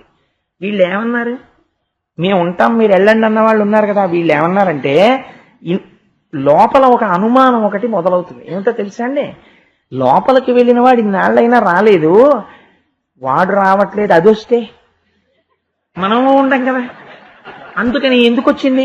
వాడు వెళ్ళి ఇంకా రాలేదని చెప్పేస్తే గొడవ వదిలిపోతుంది. వస్తే వస్తాడు, బయటకు వచ్చిన వాడు రాడేంటి ఊళ్ళోకి అని నచ్చ చెప్తారు. లోకం యొక్క తీరు ఎంత గమ్మత్తుగా ఉంటుందో చూడండి. కాబట్టి ఏం చేశారు? అందరూ కలిసి ఊళ్ళోకి వెళ్ళిపోయారు ద్వారక. వీళ్ళందరి కోసం ఆయన మధుర నుంచి ద్వారక తీసుకొచ్చాడు, ఒక్కళ్ళకి దెబ్బ తగలకుండా. ఆయన వచ్చే వరకు ఒక్కడు బయట కాపుండడు. ఇది విచిత్రం. కాబట్టి ఏం చేశారు అంటే, వీళ్ళందరూ వెళ్ళిపోయారు ద్వారక. వెళ్ళిపోయి ఏం చేశారు అంటే, వెళ్ళి అంతఃపురంలో ఉన్న వాళ్ళకి చెప్పారు, లోపలికి వెళ్ళాడండి, చాలా రోజులైంది బయటికి రాలేదు. కాబట్టి ఏమనుకుంటారు ఉన్నవాళ్ళు? వెంటనే ఒక ఆలోచనకు వచ్చేస్తారు, కృష్ణుడు శరీరమును వదిలిపెట్టాడు అని. ఇంకా ఒక చిన్న ఆశ, కృష్ణుడు బ్రతికున్నాడేమో. ఇది మీరు బాగా పట్టవలసినటువంటి రహస్యం ఒకటి ఉంది ఇక్కడ. ఇప్పుడు కృష్ణుడు ఏ స్థితిలో ఉన్నాడని ఆయన ఆత్మీయులు నమ్ముతున్నారు, ఆయనకి చెందిన జనం నమ్ముతున్నారు, నిజమైన వాళ్ళు, రుక్మిణి మొదలైన వాళ్ళు. ఆయన ప్రమాదమునందున్నాడు అని నమ్ముతున్నారు. ఇప్పుడు ఈ ప్రమాదము నుంచి ఎవరు ఉద్ధరిస్తారు? ఇప్పుడు రుక్మిణీదేవి అంతఃపుర జనం కలిసి ఎవరిని స్తోత్రం చేశారో తెలుసా అండి? దుర్గాదేవిని స్తోత్రం చేశారు. ప్రమాదం జాతకంలో ముంచుకొస్తుంటే ఉద్ధరించగలిగిన శక్తి ఈ లోకమునందు ఎవరికి ఉన్నది? దుర్గకే ఉన్నది. అందుకే కృష్ణావతార ఘట్టమంతా కృష్ణుడు దుర్గా పక్కపక్కన వెళ్ళిపోతుంటారు. మీకు ఎన్నో సందర్భాల్లో నేను చూపించా కృష్ణజననం దగ్గర నుంచి. ఇప్పుడు దుర్గా స్తోత్రం చేస్తున్నారు. అందుకే రేపటి రోజున గోవింద స్వామిని ఇక్కడ అభిషేకం చేసినప్పుడు దుర్గా సూక్తంతో కూడా అభిషేకం చేస్తారు ఆయనకి. ఆయన మించి దుర్గా సూక్తం జరుగుతుండగా మీరు పోసిన పాల వలన శక్తి కాదు, సుస్వరంతో సుబ్రహ్మణ్య శర్మ గారు ఇతర పండితులు కూర్చుని విద్వాంసులు చదువుతారు ఆ సూక్తాలు. ఆ రోజున అమలాపురం నుంచి ఘనాపాటీలు వస్తున్నారు. పరమాత్మకి వేదం అంటే ఇష్టం. ముందు సాయంకాలం ఒక అరగంట సేపు ఘనాపాటీలు కూర్చుని వేదం చదువుతారు. తర్వాత వారు అభిషేకం చేస్తారు. ఈ అభిషేక తీర్థాన్ని మీ అందరికీ ఇస్తారు. ఆ రోజు ఉదయం స్వామి రాగానే నైవేద్యం పెట్టి ఇవ్వడానికి పరమాన్నం కోసమని పాలు, పరమాన్న పదార్థములు, తిండి అని ఎందుకన్నావో తెలుసా అండి? గోవిందుడిగా అభిషేకం చేసినప్పుడు ఇంద్రుడు ఒక్కడే చేయలేదు. కామధేనువు పాలిచ్చింది, ఆకాశగంగ నీళ్లు తెచ్చారు. ఆయనని గోవిందా అని ఎవరో ఒక్కరు పిలిస్తే సరిపోదు. అందుకే అభిషేకం పూర్తయ్యాక తులసితో అర్చన జరుగుతున్నప్పుడు మనందరం కలిసి విష్ణు సహస్రం చెప్తాం. 12వ తారీఖు 12వ తారీఖు సాయంకాలం అందరం విష్ణు సహస్రం చెప్తుండగా ఆయన పాదాల మీద తులసి పడుతుంది. ఆయనకి అభిషేకం చేసిన తీర్థం అందరికీ ఇచ్చి పంపిస్తారు. ఆయనతో కలిసి నడిచి వస్తాం ఆ రోజు ఉదయం రథంలో. రథయాత్ర అంటే పరమాత్మతో కలిసి నడుచుట. ఆ రోజున ద్వారకలో ఆయన వెడుతున్నప్పుడు సాత్యకి మొదలైన వాళ్ళు ఎలా వెళ్ళారో అలా మనం కూడా ఒక్కసారి భాగవతం విన్నందుకు కృష్ణుడితో నడుస్తాం ఆ రోజున. దానికి ఒక పరమార్థం ఉండాలి. అందుకని చంద్రశేఖర పరమాచార్య స్వామి వంటి మహాపురుషుడి ఆశీర్వచనంతో ప్రతిష్ఠ జరిగిన మహాగణపతి దేవాలయం నుంచి అయ్యప్ప స్వామి దేవాలయం వరకు కృష్ణ పరమాత్మ రథంతో కలిసి వస్తాం. వచ్చి ప్రసాదం పుచ్చుకుని ఇంటికెళ్ళి సాయంకాలం వచ్చి మళ్ళీ అభిషేకం చూస్తాం. రూపాయి ఎవరు కట్టక్కర్లేదు. ఏమైనా ఇస్తే ఆ పాయసానికి పాలు అవి తీసుకొచ్చి ఉదయం 6 గంటలకు ఇవ్వడమే. నేను ఎందుకు ఈ విషయం మనవి చేశానంటే, ఇప్పుడు ప్రమాదము నుంచి ఎవరు గట్టెక్కించారు అంటే దుర్గమ్మని స్తోత్రం చెయ్యగానే ఆవిడ మాట్లాడింది. ఏమని మాట్లాడింది అంటే, కృష్ణుడు ప్రమాదమునందు లేడు, కృష్ణుడు వచ్చేస్తాడు, మీ అందరికీ త్వరలోనే ఆయన దర్శనం అవుతుంది, తొందరపడవద్దు అని చెప్పింది. ఆర్తి ఇక్కడుండి ప్రార్థన చేస్తే భగవంతుడు ఏదో ఒక రూపంతో పలికి తీరుతాడు. ఇప్పుడు ఈ మాట విని అంతఃపురంలో ఉన్న వాళ్ళందరూ సంతోషిస్తున్నారు. యుద్ధం చేశాడు డస్సిపోయి ఒంటిలోంచి రక్తం కారుతుండగా క్రింద పడిపోయాడు జాంబవంతుడు. ఇప్పుడు పడిపోయిన తర్వాత ఇంతటి నన్ను ఓడించిన వాడెవరు అని చూశాడు. ఇప్పుడు జ్ఞాపకానికి వచ్చింది, త్రేతాయుగంలో ఏ మహానుభావుడు, ఒక యుగం అయిపోయిందండి అప్పటికి, ఆ త్రేతాయుగంలో ఏ మహానుభావుణ్ణి మేమందరం సేవించక సముద్రమంతటిది దారిచ్చిందో, కోదండానికి బాణం సంధిస్తే ఎవరు లంకాపట్టణాన్ని చేరి అరివీర భయంకరుడై 10 తలల దశకంఠుణ్ణి పరిమార్చాడో ఆ మహానుభావుడు నాకు వరమిచ్చాడు కృష్ణావతారంలో కోరిక తీరుస్తానని. ఆ కృష్ణుడు ఆ రాముడు ఒక్కడే. నన్ను కన్న తండ్రి, నీతో కలిసి ఆ రోజు తిరిగాను, నా ముచ్చట ఇవాళ తీర్చావు, ఏమి సంతోషం అని ఆయన పాదాల మీద పడి స్తోత్రం చేశాడు. రామా, ఇవాళ కృష్ణుడిగా దర్శనం ఇచ్చావా నాకు అని. ఏం అదృష్టవంతుడండి జాంబవంతుడు, ఎవరుంటారు అటువంటి స్థితిని పొందిన వాళ్ళు అని స్తోత్రం చేసి పొంగిపోయి, రామా నేనేమివ్వగలను, మీరు ఇవాళ ఇక్కడికి వచ్చారు అంటే రామా అని నేను అన్నప్పుడు కృష్ణ అని మీరు అనుకోండి, నేను ఆనందంలో రామా అనేస్తున్నాను కాబట్టి కృష్ణ మీరు వచ్చారు, పరమ సంతోషం, కాబట్టి శమంతకమణిని మీరు స్వీకరించండి. ఈ మణితో పాటు నాకు ఒక కుమార్తె ఉన్నది జాంబవతి అని, ఆ కుమార్తెని కూడా మీరు స్వీకరించి పాణిగ్రహణం చెయ్యండి, కృష్ణ పరమాత్మకి మామగారినయ్యాను అని సంతోషిస్తానని జాంబవతినిచ్చి వివాహం చేసి శమంతకమణినిచ్చి పంపించారు. పంపిస్తే ఇప్పుడు ఒక మణి కోసం వెళ్ళిన వాడు 2 మణులతో తిరిగి వచ్చాడు. ఒకరు కన్యామణి, ఒకరు శమంతకమణి, రెండూ పట్టుకుని ఇంటికి వచ్చాడు. ఇంటికొచ్చి బలరాముడు మొదలైన వాళ్ళందరితో సభ చేసి ఆ సత్రాజిత్తుని పిలిచి అందరూ చూస్తుండగా అక్కడ తీసుకొచ్చి, నేను అపహరించాను, నేను తీసుకెళ్లానని ఆ రోజున అన్నావు, ఇదిగో జాంబవంతుడు తీసుకెళ్లాడు, ఆ మణి ఆ రోజున అలా వెళ్ళిపోయింది, ఇదిగో ఈ మణి తీసేసుకో అని సత్రాజిత్తుకి శమంతకమణినిచ్చి పంపించేశాడు. విచిత్రం ఏమిటో తెలుసా అండి, ఇచ్చి పంపుతున్నప్పుడు అయ్య బాబోయ్ మీరే ఉంచుకోండి అనలేదు సత్రాజిత్తు. చక్కగా పట్టుకుని ఇంటికి వెళ్ళిపోయిన కొన్నాళ్లకి కనపడ్డ వాళ్ళందరూ ఓ మాట మొదలెట్టారు. ఇన్ని మాటలు అనేవాడివయ్యా, ఆ టైంలో అస్తమానం కృష్ణుడు ఎత్తుకుపోయాడు అనేవాడివి, ఇంట్లోనే పెట్టుకున్నావా, మళ్ళీ జాగ్రత్తగా పెట్టుకుంటున్నావా, ఇప్పటికైనా మళ్ళీ వేటకెళ్లేవాడికి వాడికి ఇవ్వకే సలహా చెప్పేవాళ్ళు ఎంతమంది ఉంటారు. అసలు ముందు అన్నిటికన్నా ఇబ్బంది ఎందుకు వస్తుందో తెలుసా అండి, అనారోగ్యం వస్తే అనారోగ్యం వల్ల ఇబ్బంది కాదు, సలహా చెప్పేవాళ్ళ వల్ల ఇబ్బంది. అసలు ఇప్పుడైతే ప్రపంచంలో ఇంకా కొత్త ఇబ్బందులు కూడా వచ్చేసాయి. ఎవడైనా నేరకపోయి హాస్పిటల్కి వెళ్ళాడో బయట ఎన్ని రకాలైన విచిత్రమైనటువంటి విషయాలు. అసలు ఆ వెళ్ళినటువంటి వాడి విశ్వాసాన్ని ఆ అవకాశాన్ని ఆసరా తీసుకుని విశ్వాసాన్ని దెబ్బ కొట్టేవాడు కూడా ఉంటారు. అంతంత విచిత్రమైనవి. అలా చెయ్యొచ్చా చేయకూడదా అన్న యుక్తాయుక్త విచక్షణ కూడా పోయింది ప్రపంచంలో. ఆ స్థితికి వచ్చేసింది ఇవాళ. కాబట్టి మీరు ప్రాజ్ఞులు గ్రహించే ఉంటారు. కాబట్టి ఆ మహానుభావుడు అనారోగ్యం వస్తే సలహా చెప్పేవాడు ఉంటాడు, ఆపద గట్టెక్కిన తర్వాత ఈ మాట మీరు అలా చేయకండి అని చెప్పేవాళ్ళు చాలా మంది ఉంటారు, గజేంద్రుడికి షేక్ హ్యాండ్ ఇచ్చిన ఏనుగుల్లాగా.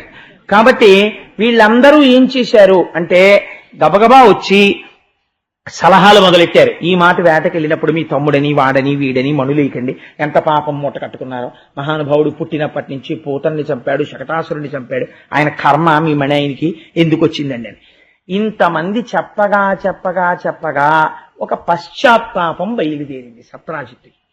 పశ్చాత్తాపంతో ఒక చిత్రమైన మాట అన్నాడు. మితభాషిత్వము మానియే లహరపై మిథ్యాభియోగంబు చేసితి. ఈ పద్యాలండి బాగా చదివి బాగా అర్థం చేసుకోవాలి. మితభాషిత్వము మాని, తొందరబడి మాట్లాడేశాను ఇంట్లో వస్తూ కనపడకపోగానే. ఆనాడు ఎందుకు నిగ్రహించుకోలేకపోయాను ఆ మణి దొరికే వరకు? మితభాషిత్వము మాని ఏల హరిపై మిథ్యాభియోగంబు చేసితి. కృష్ణుడు ఎత్తుకుపోయాడు, కృష్ణుడు ఎత్తుకుపోయాడు, కృష్ణుడు ఎత్తుకుపోయాడు అని అనవసరంగా అన్నానే, పాపం ఆయన మీద నేరం పెట్టానే. పాపాత్ముడా, అర్ధలోభుడను, దుశ్చిత్తుండా, మత్తుండా, దుర్మతి, ఈ దేహము కాల్సనే. ఏ స్థితికి వచ్చాడో చూడండి. ఏ మణిని ఇవ్వనన్నాడో ఆయన ఏమంటున్నాడంటే, నా అంత అర్ధలోభుడు ఎక్కడుంటాడు? అంత కష్టపడి మణి తెచ్చి నాకు ఇచ్చేశాడు. కృష్ణ మీరు ఉంచండి అని నేను అనలేకపోయాను. మళ్ళీ అర్ధలోభంతో దీన్ని తెచ్చాను. నేను దుర్మతిని, ఎందుకు ఏం చేసుకుంటాను ఇవన్నీ? ఆఖరికి బంగారం అంతా ఆ ప్రసేనుడు వెళ్ళిపోయినాడు. ఏం చేస్తుంది ఈ బంగారం నన్ను? ఎందుకు ఈ దేహం, ఎందుకు ఈ తాపత్రయం? కాల్చని, దీన్ని కాల్చడానికి ఆ పనికొచ్చేది. దురితమే మార్గంబున బాయు. ఈ చేసినటువంటి పాప చింతన దేని వల్ల పోతుంది? అందుకే చంద్రశేఖర పరమాచార్య స్వామి తరచు చెప్పేవారు, మనిషికి మాట గొప్పది, దుర్వినియోగం చెయ్యకండి అంటుండేవారు. కాబట్టి దురితమే మార్గంబునన్ బాయు, ఏ గతి కంసారి ప్రసన్నుడై మనుచునన్ కారుణ్య భావంబునన్. ఆ కంసుణ్ణి సంహరించినటువంటి కృష్ణ పరమాత్మ నా యందు ఏ కారణం చేత మళ్ళీ కారుణ్య బుద్ధిని పొందుతాడు, నన్ను ఎలా ఆదరిస్తాడు అని ఆలోచించి ఒక విషయం జ్ఞాపకానికి వచ్చింది. జాంబవంతుడు ఏం చేశాడో అదే నేను చేస్తే పోలా అనుకున్నాడు. ఇంట్లో పెళ్లిడికి వచ్చిన పెళ్లి ఉంది సత్యభామ. సత్యభామ మీద అప్పటికి చాలా మంది కళ్ళున్నాయి. అందులో ప్రధానమైన కన్నున్నవాడు శతధన్వుడు. ఎందుకని? సత్యభామ రాజనీతజ్ఞురాలు, యుద్ధనీతజ్ఞురాలు. ఆవిడికి ఎన్నో విద్యలు తెలుసు. అన్నిటినీ మించి గొప్ప సౌందర్యాతిశయము కలిగినటువంటి స్త్రీ. కాబట్టి సత్యభామ అంటే గబుక్కుని మనకి తెలుసున్న కొన్ని విషయాలను దృష్టిలో పెట్టుకుని మీరు ఆవిడ మీద ఒక నిర్ణయానికి వచ్చేయండి. ఆవిడ మహాతల్లి, రేపు విందురుగాని ఆవిడ నరకాసుర వధకెడుతుంది. ఆవిడ ధనస్సు పట్టుకుంటే పోతన గారు పద్యాలు రాశారు. నిజంగా ఏమి పద్యాలు రాయి, పద్యాలా తేనె మూటలా అనిపిస్తుంది. అలా చేస్తుంది నరకాసురుడితో యుద్ధం. రేపు చూద్దురుగా నా పట్టు చీర బిగించి ఆ ధనస్సు పట్టుకుని యుద్ధం చేస్తుంటే సత్యభామ ఎలా ఉంటుందో. కాబట్టి ఆ తల్లి నా కుమార్తె అయినటువంటి సత్యభామని, నా దగ్గరున్న శమంతకమణిని రెండింటినీ కాళ్ళు కడిగి కృష్ణ పరమాత్మకి ఇచ్చేస్తాను. నేను చేసినటువంటి దోషాలు అక్కడతో పోతాయి.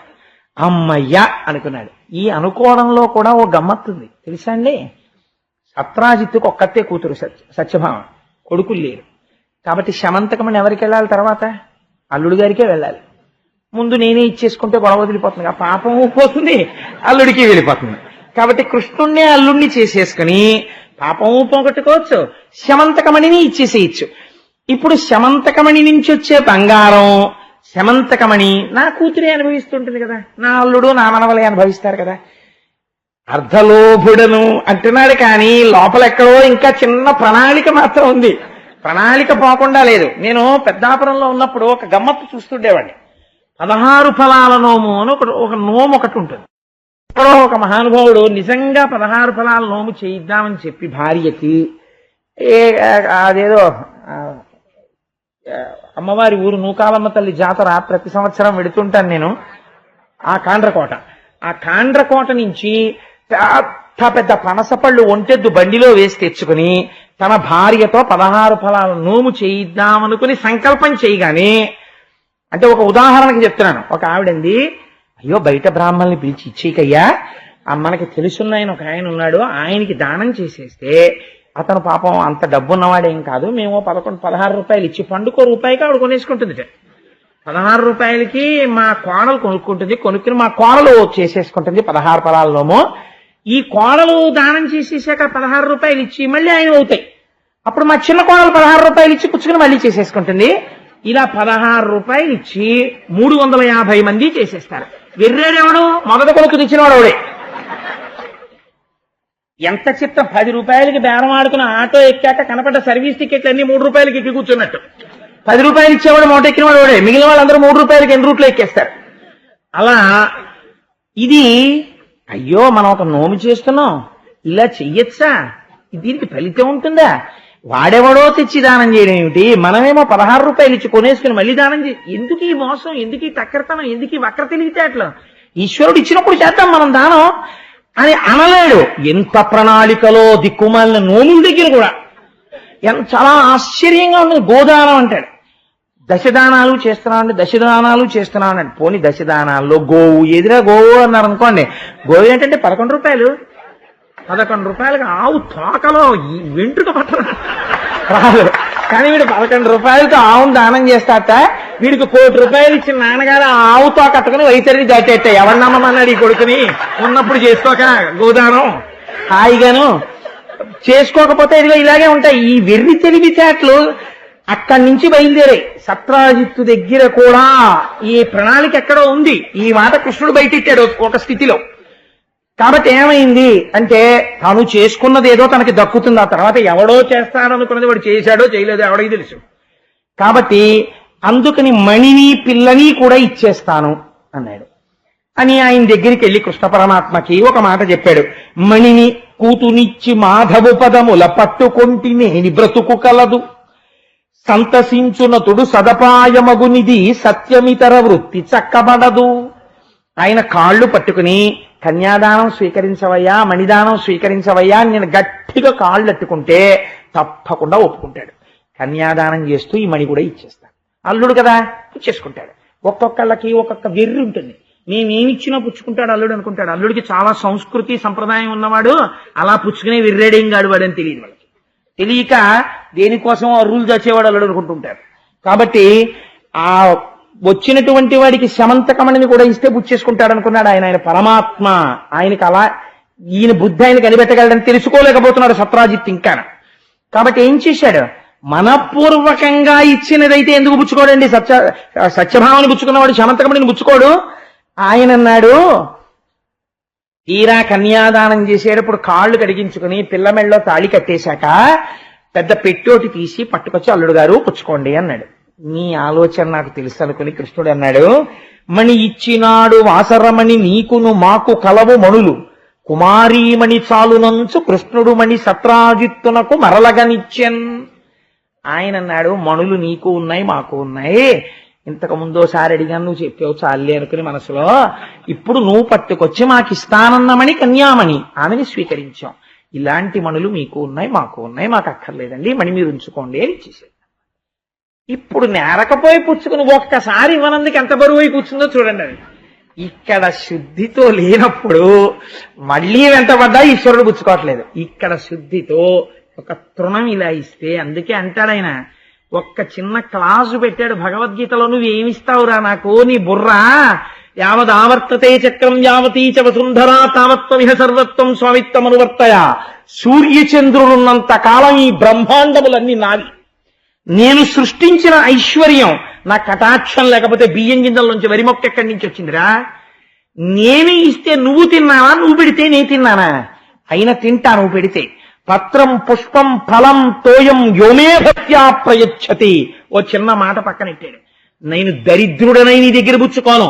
పత్రం ఒక ఆకి తీసుకుంటాను, పుష్పం ఒక తుమ్మి పువ్వు ఇలా పుచ్చుకుంటాను, ఫలం ఒక్క పండి శబరి అయిపోతావు, తోయం ఇన్ని నీళ్లు పోయి పరమపదాన్ని ఇచ్చేస్తాను. కానీ ఒక్కటి మాత్రం ఉండాలి, యోమే భక్త్యా ప్రయచ్చతి. ఈశ్వర, ఇది నువ్వు నాకిచ్చింది నీకిస్తున్నాను, నేను నీకివ్వట్లేదని ఇలా వంచి తవయి పొంగిపోతాను. ఇలా ఎత్తి నేనిస్తున్నానని ఇస్తే ఓరి నాయనోయ్ ఎంత అల్లర్రోయ్ అనుకోవలసి వస్తుంది నేనంటాడు పరమాత్మ. శివుని శిరమున కాసిన్ని నీళ్లు చల్లి పత్తిరి సుమంతనెవ్వాడు పారవయించు, కామధేనువు వానింటి కాడి పశువు, అల్ల సురశాఖ వానింటి మల్లె చెట్టు అంటారు. పరమశివుడి తల మీద ఇన్ని నీళ్లు చుక్కలు ఇలా చల్లి, వాడు అభిషేకం చేయలేదట, చల్లెట్టిలాగా ఇలా వెళ్ళిపోతూ బాగా చెప్పారండి, వాటర్ బాటిల్లో నీళ్ళు ఇలా చల్లారనుకోండి, ఏమిటండి ఆ పనుల అనం, శివుట ఇలా నీళ్లు చల్లేట టైం లేదా అభిషేకం చేయడానికి, ఇంకోటి ఇలా ఆకోటి కోసి ఇలా పారేసేట. ఆహాహా ఏమి పూజ చేసి, ఎంత ప్రీతిరా, నీళ్ళు ఇలా తీసుకుని ఇలా చల్లేవా నా మీద, ఎంత భక్తిరా. అంటే నిజంగా భక్తితో చల్లిన వాడికిట, ఒరే నేను నీకేమి ఇవ్వగలనరా అని కామధేనువుని తెచ్చి వాడి పెరట్లో కట్టేసి వెళ్ళిపోయాడు. ఇది ఈశ్వరుడు యొక్క లొంగుబాటు. రేపు కుచేలోపాఖ్యానంలో చూద్దురు గాని అసలు ఈశ్వరుడంటే దేనికి లొంగుతాడో, ఎటువంటి వాడికి లొంగుతాడో కుచేలోపాఖ్యానంలో చూద్దురు గాని. సరే, అందుచేత మీ కోమణులున్నాయి, మా కోమణులున్నాయి, వద్దులేండి కన్యామణిని ఇచ్చారు కదా తీసుకుంటాం, ఈ స్యమంతకమణిని మీరు పట్టుకెళ్ళిపోండి మాయగారు అన్నాడు. వీడు మళ్ళీ పెట్టిలో పెట్టుకు తెచ్చేసుకుని ఇంట్లో పెట్టుకున్నాడు. కొన్నాళ్ళు అయిపోయిన తర్వాత ఎన్ని విచిత్రాలండి, ఒక్క శమంతకోపాఖ్యానం ఎన్ని మలుపులు తిరిగిపోయిందో. కృష్ణ పరమాత్మ ఇంద్రప్రస్థానికి వెళ్ళారు. ధర్మరాజాదులని ఒకసారి చూసొద్దామని. ఎందుకు ఎడతారు అస్తమానం ఇంద్రప్రస్థానికి అంటే, వాళ్ళు ఎప్పుడూ కృష్ణుణ్ణే తలుచుకుంటుంటారు. అందుకని అస్తమానం ఇంద్రప్రస్థానికి ఎడతారు. ఎక్కడ ఈశ్వరుణ్ణి మనసారా తలుచుకుంటున్నామో అక్కడికి అస్తమానం ఈశ్వరుడు అక్కడే కూర్చుని ఉంటాడు. లక్ష్మీదేవి కూడా ఏమిటండి కూర్చోవడం, ఇంటికి రండి అని బతిమాలాలు తప్ప ఆయన రాడు. అందుకని ఏమైంది అంటే ఇంద్రప్రస్థానికి వెళ్ళిపోయి ఆ పాండురాజు మొదలైన వాళ్ళతో సంతోషంగా గడుపుతున్నాడు. ఈలోగా ఒక విచిత్రమైనటువంటి స్థితి ఏర్పడింది. కృతవర్మ అక్రూరుడు వీళ్ళిద్దరూ కృష్ణుడికి సామాన్యమైన భక్తులు కారు. అక్రూరుడే, కృతవర్మే. అక్రూరుడు గురించి మీరు విన్నారు కదా, ఆయన పొందిన దర్శనం ఇటువంటి దర్శనం కాదు. ఈ అక్రూరుడు కృతవర్మ కలిసి ఒక రోజున శతధన్వుణ్ణి పిలిచారు. కృష్ణుడు లేడు ఊళ్ళో, ఇంద్రప్రస్థానికి వెళ్ళాడు. ఏమోయ్ నీకు జ్ఞాపకం ఉందా, సత్రాజిత్తు సత్యభామని నీకిచ్చి పెళ్లి చేద్దాం అనుకునేవాడు. యమంతకమణిని కృష్ణుడు తీసుకొచ్చిన తర్వాత ప్రసేనుణ్ణి చంపి తీసుకుపోయింది జాంబవంతుడే అని జాంబవంతుణ్ణి గెలిచి శమంతకమణిని తెచ్చి తిరిగి సత్రాజిత్తుకి ఇచ్చాక ఇప్పుడు తీసుకెళ్లి సత్యభామని కృష్ణుడికి ఇచ్చేశాడు. అంటే మాట మార్చేశాడా లేదా, నీకు ఇస్తానన్న పిల్లని ఇవ్వకుండా చేసేసాడా లేడా. కృష్ణుడు ప్రస్తుతం ద్వారకలో లేడు, ఇంద్రప్రస్థానికి వెళ్ళాడు. నీకు ఇదే మంచి అవకాశం, వెళ్ళి సత్రాజిత్తుని చంపేసి శమంతకమణి నువ్వు వెతుకుపో అన్నారు. ఎవరు చెప్పారు ఈ మాట? అక్రూరుడు, కృతవర్మ. ఎటువంటి అక్రూరుడు? అంతటి మహాభాగవతుడి మాట చెప్పాడు. రాసేటప్పుడు వ్యాసుడు కాని పోతన కాని నిర్మోహమాటం, జరిగింది జరిగినట్టే రాసేస్తారు. అక్రూరుడు కదా ఇలా రాస్తే బాగుంటుందా అని ఇలా ఏం వేళ్లు విరుచుకోరు గంటాలు పక్కనెట్టి. ఇప్పుడు అక్రూరుడి మాట నమ్మి ఉన్నవాడు ఉన్న పలంగా శతధన్వుడు సత్రాజిత్ అంతఃపురానికి వెళ్ళాడు. సత్రాజిత్తు గాఢ నిద్రలో ఉన్నాడు. నిద్రపోతున్న వాణ్ణి చంపకూడదు అన్న నియమం కూడా పాటించకుండా ఆ నిద్రపోతున్న వాడి కుత్తుకు కోసేస్తుంటే వాడు పెద్ద కేకలు వేశాడు పాపం సత్రాజిత్తు. ఆ కేకలు వేస్తుంటే అంతఃపుర కాంతలందరూ పరిగెత్తుకొచ్చారు, అయ్యో అయ్యో అయ్యో అలా చంపకని. చంపేసి పూజామందిరంలోకి వెళ్ళి శమంతకమణికి గుర్రం ఎక్కి పారిపోయాడు శతధన్వుడు.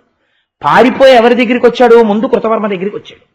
వచ్చి నువ్వు చెప్పినట్టే చంపేశాను సత్రాజిత్తుని, ఇప్పుడు ఏం చెయ్యను అన్నాడు. అంటే ఇప్పుడు మన ఇద్దరం కలిసి ఏం చేద్దాం తర్వాత, నువ్వు చెప్పావు కదా నేను చేసేసానన్నాడు. ఇప్పుడు ఏం చెయ్యాలో సలహా చెప్పు, నాకు ఉపకారం చేయను అంటే కృతవర్మ అన్నాడు, అక్కట రామకృష్ణులు మహాత్ములు వారలకెగ్గుసేయగా ఇక్కడ ఎవ్వడోపు వినుమేర్పడ కంసుడు బంధుయుక్తుడై చిక్కడే మున్ను మాగధుడు సేనలతో 17 తోయముల్ దిక్కుల పారడే మనకు దృష్టము వారల లవు వింతయే అన్నాడు. నువ్వు మళ్ళీ ఎప్పుడు మా ఇంటి దగ్గర కనపడకు. ఎందుకో తెలుసా? కృష్ణుడితోటి బలరాముడితోటి వైరమా? నువ్వు చంపింది ఎవరినో తెలుసా? కృష్ణుడి మామగారిని చంపావు. ఊరుకుంటాడా కృష్ణుడు? ఖచ్చితంగా నిన్ను పట్టుకోవడానికి వస్తాడు. పట్టుకోవడానికి వచ్చిన తర్వాత నేను పారిపోతానని నన్ను అడుగుతానేంటి? నేనేం సలహా చెప్పను, నువ్వు ఎక్కడికైనా పో. కానీ ఒకటి చెప్పనా, ఎంతో ప్రయత్నం చేసి కంసుడు ఏమైపోయాడు? 17 మాటలకు వచ్చి దండయాత్ర చేసి జరాసంధుడు ఏమయ్యాడు? నీ బతుకు అదే అయిపోతుంది. నిన్ను కృష్ణుడు వదలడు, నువ్వు మాత్రం ఇంకా మా ఇంటి దగ్గర కనపడకన్నాడు. ఎవరు వెళ్ళి సత్రాజిత్తుని చంపమని చెప్పాడో? ఆ కృతవర్మ. తెల్లబోయి శతధన్వుడు ఇంత మహాభక్తుడు అనుకున్నాను, ఇంత తేలిగ్గా మాట తప్పేశాడని పరిగెత్తుకుంటూ అక్రూరుడి ఇంటికి వెళ్ళాడు. అక్రూరా అక్రూరా, ఆ సత్రాజిత్తుని చంపేశాను, శమంతకమణిని తీసుకొచ్చాను, మీ ఇంట్లో శమంతకమణి పెట్టుకో, అది బంగారం పెడుతుంది, నువ్వు ఉంచుకో, నేను మన ఇద్దరం కలిసి పారిపోదాం ఎక్కడికైనా, నాకు ఏదైనా మార్గం చెప్పు కృష్ణుడికి దొరకకుండా అన్నాడు. అంటే అక్రూరుడు అన్నాడు, ఎవ్వడు విశ్వంబునెల్ల సలీలుడై పుట్టించు రక్షించు బులియచేయు, ఎవ్వని చేష్టల ఎరుగరు బ్రహ్మాదులెవ్వని మాయ మోహించు భువనము, ఏడేండ్ల పాపడై ఏ విభుడొక చేత గోరక్షణమునుకనై కొండనెత్తే, ఎవ్వడు కూటస్థుడు ఈశ్వరుడు అద్భుత కర్ముడనంతుండు కర్మసాక్షి, అట్టి ఘనునకు శౌరికి అనవరతము మృఖ్యతముగాక, విద్వేషమునకు మేము వెరతము ఎల్లము, నీ ఒండు వెంట పొమ్ము చాలు 10,000 వచ్చే సఖ్యమునను. ఆయన అన్నాడు, నీకు నీ స్నేహానికి నా స్నేహానికి 10,000 సంవత్సరాలు ఉన్నట్టేరా బాబు, ఇంకా నీతో నాకేమి పని లేదు. ఎందుకో తెలుసా, ఏ మహానుభావుడు లోకాల్ని పుట్టిస్తున్నాడో, లోకాల్ని నిలబెడుతున్నాడో, లోకాల్ని లయం చేస్తున్నాడో, ఏ మహానుభావుడు 7 సంవత్సరాల వయస్సులో కొండనెత్తి 7 రోజులు మోశాడో, ఏ మహానుభావుడు కూటస్థుడో ఈశ్వరుడో అద్భుతమైనటువంటి కర్మములు కలిగినటువంటి వాడో, అటువంటి కృష్ణ పరమాత్మతో వైరం పెట్టుకుని పారిపోతావా? ఎక్కడికి పారిపోతావు? నువ్వు ఇంకెప్పుడూ నా జోలికి రాకు, నీలాంటి వాడితో స్నేహం నాకు అక్కర్లేదు. కృష్ణుడి మామగారిని చంపి నా ఇంటికి వచ్చావా, వచ్చినందుకు నీతో పాటు నన్ను కూడా అంట కాలుస్తాడు, ఇంకెప్పుడూ నా దగ్గర కనపడక అవతల బాగున్నాడు. పైగా నీ స్నేహానికి నా స్నేహానికి 10,000 మెరుగులే, వెళ్ళిరా అన్నాడు. అంటే తెల్లబోయి ఇదెక్కడ గొడవని, ఇప్పుడు ఆ శమంతకమని ఒక పెద్ద బరువు, ఇప్పుడు అది దగ్గరుందంటే దానిలోంచి ప్రకాశం వస్తుంది. ఎవడు కనిపెడతాడో అని పోనీ శమంతకమని మీ ఇంట్లో పెట్టుకోమని దాన్ని అక్రూరుడి ఇంట్లో పారేసి వీడు గుర్రం ఎక్కి పారిపోయాడు శతధనుడు. ఈలోగా చచ్చిపోయినటువంటి సత్రాజిత్తుకి కొడుకులు లేరు, సత్యభామం ఒక్కతే కూతురు. అందుకని ఆవిడ తండ్రి యొక్క పార్థివ శరీరాన్ని చూడ్డానికి వెళ్ళింది. అంతఃపుర కాంతలందరూ తల్లులు చెప్పారు, శతధనుడే చంపేశాడమ్మా నీ తండ్రిని అని. ఇప్పుడు ఎవరు చెయ్యాలి అంత్యక్రియలు? దౌహిత్రులు చెయ్యాలి, తన కొడుకులు చెయ్యాలి. అందుకని అల్లుడు గారు రావాలి. కాబట్టి ఇప్పుడు ఈ శరీరాన్ని తీసుకెళ్లి తైలద్రోణిలో పెట్టారు. ఎందుకని? కృష్ణుడు రావాలి. అందుకని ఇంద్రప్రస్థానికి కబురు చేశారు. కబురు చేస్తే మహానుభావుడు కృష్ణుడు గబగబా వచ్చాడు. వచ్చి ఈ తైలద్రోణిలో ఉన్నటువంటి శరీరానికి అంత్యేష్టి సంస్కారం చేసేశారు. దేనివల్ల చచ్చిపోయాడు? ఆఖరికి ఆ శమంతకమణికే చచ్చిపోయాడు. చనిపోతే అంత్యక్రియలు చేసేసి కృష్ణ పరమాత్మ ఎవరు చంపారు వీణ్ణిలాగా అని అడిగారు. అడిగితే అదిగో ఆ శతధన్వుడు చంపేశాడు అన్నాడు. ఆ శతధన్వుడు ఎక్కడున్నా పట్టుకుని చంపేస్తానని ప్రతిజ్ఞ చేసి కృష్ణుడు గుర్రం మీద బయలుదేరాడు, బలరాముడు బయలుదేరాడు. బలరామకృష్ణులు ఇద్దరూ తనని తరువుకొస్తున్నారని తెలిసి శతధన్వుడు పరిగెడుతున్నాడు గుర్రం ఎక్కి. ఈ వెనక తరువుకొస్తుంటే మిథిలా నగరం వరకు వెళ్ళిపోయాడు. మిథిలా నగరం వరకు వెళ్ళిపోయిన తర్వాత తన చక్రాన్ని ప్రయోగించాడు కృష్ణ పరమాత్మ. సుధన్వుడు ఆ శతధన్వుడు మరణించి గుర్రం మించి కింద పడిపోయాడు. అప్పుడు కృష్ణుడి దగ్గరికి వెళ్ళి వాడి బట్టలు వెతికాడు, శమంతకమణి కనపడలేదు. అన్నయ్య అన్నయ్య శమంతకమణి కనపడలేదు, కానీ ఈ శతధన్వుడిని మాత్రం చంపేశాను అన్నాడు. బలరాముడు అన్నాడు, పోన్లే వీడు ఖచ్చితంగా వీడికి బాగా స్నేహితులైన వాళ్ళ ఇంట్లోనే పెడతాడు ఆ శమంతకమణి. నాకు తెలుసున్నంత వరకు వీడికి బాగా స్నేహితులు కృతవర్మ అక్రూరుడు, వాళ్ళిద్దరి దగ్గరే ఉంటుందా శమంతకమణి, వాళ్ళ దగ్గరికి వెళ్ళి అన్నాడు. చెప్పి మిథిలా నగరంలో జనక మహారాజు గారి దర్శనం చేసొస్తాను రా అని జనక మహారాజు గారి దగ్గరికి వెళ్ళాడు బలరాముడు. మిథిలలో జనక మహారాజు గారు ఇచ్చినటువంటి ఆతిథ్యం, వారితో సంభాషణలో కొన్ని నెలలు అక్కడ ఉండిపోయాడు బలరాముడు. బలరాముడు అక్కడుండిపోతే ఇంతటి మహానుభావుడు మిథిలిలో ఉన్నాడు, పక్కన కృష్ణుడు లేడు. ఇదే సమయం గదాయుద్ధం ఆయన దగ్గర నేర్చుకోవాలని దుర్యోధనుడు మిథిల వెళ్ళాడు. వెళ్ళి అప్పుడే బలరాముడి దగ్గర నేర్చుకున్నాడు గదాయుద్ధం అంతా గురువు గారిని చేసుకుని. మిథిలలో బలరాముడు ఉండడం ఎవరికి పనికి వచ్చిందంటే దుర్యోధనుడికి పనికి వచ్చింది గదాయుద్ధం నేర్చుకోవడానికి. ఈలోగా కృష్ణ పరమాత్మ తిరిగి ద్వారకానగరానికి వచ్చాడు. ఆ మాట ఈ మాటగా తెలిసిపోయింది. బలరాముడు అనుమానిస్తున్నాడు, అక్రూరుడి ఇంట్లో కానీ కృతవర్మ ఇంట్లో కానీ శమంతకమణి ఉన్నది అని కృష్ణుడికి తెలిసిపోయింది అని. ఏపో ఎల్లుండో కృష్ణుడు తప్పకుండా అక్రూరా నువ్వు శమంతకమణి తీశావా లేదా అని అడుగుతాడు అని శమంతకమణి పుచ్చుకుని అక్రూరుడు ఊరు విడిచిపెట్టి వెళ్ళిపోయాడు. ఇలా జరుగుతుంది అని మీరు ఊహిస్తారా అక్రూరుడి విషయంలో? అలా ఎందుకు చేశాడండి అక్రూరుడు? మీరు ఈ కథ చెప్పి వెళ్ళిపోయారనుకోండి, మా అందరికీ నిద్ర లేకపోతే ఆ పాపం మిమ్మల్ని చుట్టుకుంటుంది కదా. మరి మీరు ఇది పూర్తి చెయ్యొద్దా, ఎందుకు అలా చేశాడు అసలు అన్నది మీరు ఇక్కడ చాలా గుప్తమైన రహస్యం ఒకటి తెలుసుకోవాలి. ఈ రహస్యం తెలుసుకోవాలంటే నేను రామాయణం అయోధ్యకాండలో ఒక సంఘటన మీకు చెప్తే మీరు తొందరగా పట్టుకుంటారు. నేను మీకు ఒక సంఘటన చెప్పి ఇది చెప్తాను, మీరు దాన్ని చక్కగా అన్వయం చేసేసుకుంటారు.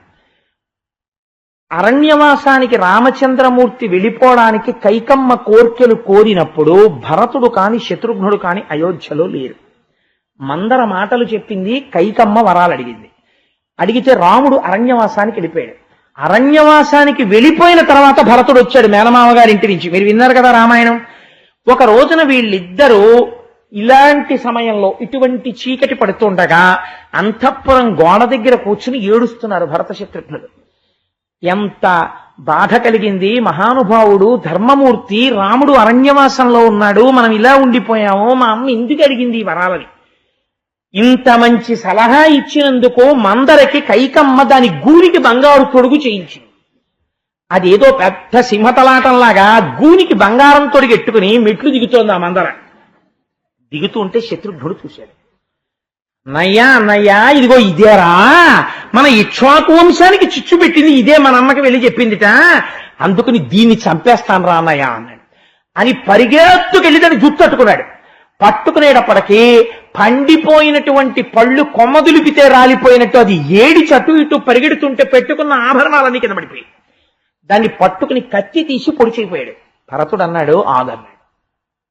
అన్నాడు శత్రుఘ్నుడు. రాజ్యం మందర వల్ల పోయిందని తెలుసున్న రాముడే చంపలేదే మందర్ని, రాముడి వెంట ఉన్న లక్ష్మణుడు చంపలేదే, రాముడి ఆజ్ఞ లేకుండా మనం మందరిని చంపితే నేను చెయ్యని పని చెయ్యగలిగినంత మొనగాళ్ళ మీరని రాముడు రేపు పొద్దున్న మన అడిగి దూరం పెడితే అందుకుని వదిలేయన్నాడు. ఏమి నీతి చూడండి భరత శత్రుఘ్నుంది. వదిలిపెట్టేశాడు భరత శత్రుఘ్నుడు మందర్ని. అక్రూరుడి విషయంలో భక్తి మోతాదు ఎక్కువైపోయి ఒక పొరపాటు జరిగింది. అక్రూరుడు కృతవర్మకి కడుపులో ఒక బాధ ఉంది. ఈ సత్రాజిత్తు మా కృష్ణుడి మీద నిందలు వేశాడు. శమంతకమణిని కృష్ణుడే ఎత్తుకుపోయాడని వాడు ఆయన ప్రచారం చేస్తున్న రోజుల్లో వీళ్ళ మనస్సు దహించుకుపోతుండేది. మా పరమాత్మ మీద వీళ్ళు ఇన్ని నిందలు వేస్తారా, ఇంత తప్పు మాటలు మాట్లాడతారా అని కడుపులో ఆగ్రహాన్ని పెంచేసుకుని ఉన్నారు. ఒకానొకనాడు శమంతకమణి దొరికింది. సత్యభామని పట్టుకెళ్లి ఇచ్చేశారు. కృష్ణుడు మర్చిపోయాడు వైరాన్ని.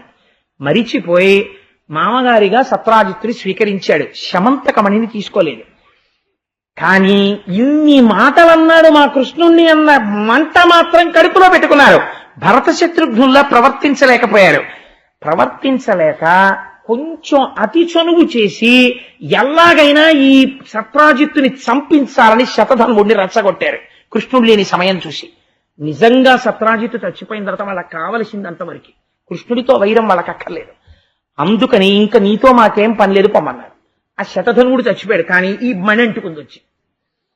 ఇప్పుడు ఈ మణి ఉంది అని తెలిస్తే ఎందుకు చేశారు ఈ పని అని అడుగుతాడేమోనని ఇప్పుడు వచ్చింది పశ్చాత్తాపం. భగవంతుడికి దూరం అయిపోయారు. అతిభక్తితో చేసినటువంటి తప్పిదాలు కూడా ఈశ్వరుడికి దూరం చేస్తాయి. కాబట్టి భక్తి పెచ్చు మీరి నీ ఈశ్వరుణ్ణి నువ్వు ఆరాధన చెయ్యడము ఎప్పుడూ దోషము కాదు. ఈశ్వరారాధన పేరు చెప్పి ఈశ్వర తిరస్కారము, ఈశ్వర నింద, ఈశ్వరుని యొక్క వేరొక రూపం మీద కక్ష పెంచుకోవడం, తప్పుడు ప్రచారాలు చేయడం అటువంటి ప్రమాదాన్ని తీసుకొచ్చేస్తుంది. దాన్ని ఈశ్వరుడు ఆపడం. ఏమైపోయాడు? నిజంగా ఈశ్వరుడికి దూరం అవడానికి మనకి వచ్చిందంతే ఈ భక్తి. అక్రూరుడు దూరం అయిపోయాడు, కృతవర్మ దూరం అయిపోయాడు. కానీ ఎంత దూరం అయిపోయినా లోపల మాత్రం ఒక గొప్ప భక్తి ఉంది కృష్ణుడి మీద. ఈ భక్తి ఏం చేసిందో తెలుసా అండి? 2 లక్షణాలు కలిసి వచ్చాయి అక్రూరుల్లో. ఒకటి జన్మతః సాధింపబడినటువంటి ఫలితం, 2 మహాపురుషుని యొక్క తేజస్సు, 3 అలవి మీరినటువంటి కృష్ణ భక్తి. 3 ఏకకాలమునందు అక్రూరుడి యందు ఉన్నాయి. మొదటిది ఏమిటో తెలుసా అండి? అసలు జన్మతః మహాపురుషుడైన. ఎందుచేత అంటే ఒకానొకప్పుడు కాశీరాజ్యాన్ని కాశీరాజు పరిపాలిస్తుండేవాడు. కాశీరాజ్యంలో వర్షాలు పడడం ఆగిపోతే కాశీరాజు గారు ఎలా వర్షాలు పడతాయి అని అడిగాడు. అడిగితే ఏదో పెద్ద అపచారం జరిగింది. ఇంత అపచారం పోవాలంటే ఒక మహాభక్తుడైన వాడు, ఒక మహాపురుషుడైన వాడు రావాలి. ఆయన వస్తే ఈ పాపము విరిగిపోతుంది, వర్షములు తమంత తాము పడిపోతాయి. రామాయణంలో బాలకాండలో ఋష్యశృంగుణ్ణి తీసుకొచ్చారు అలాగా.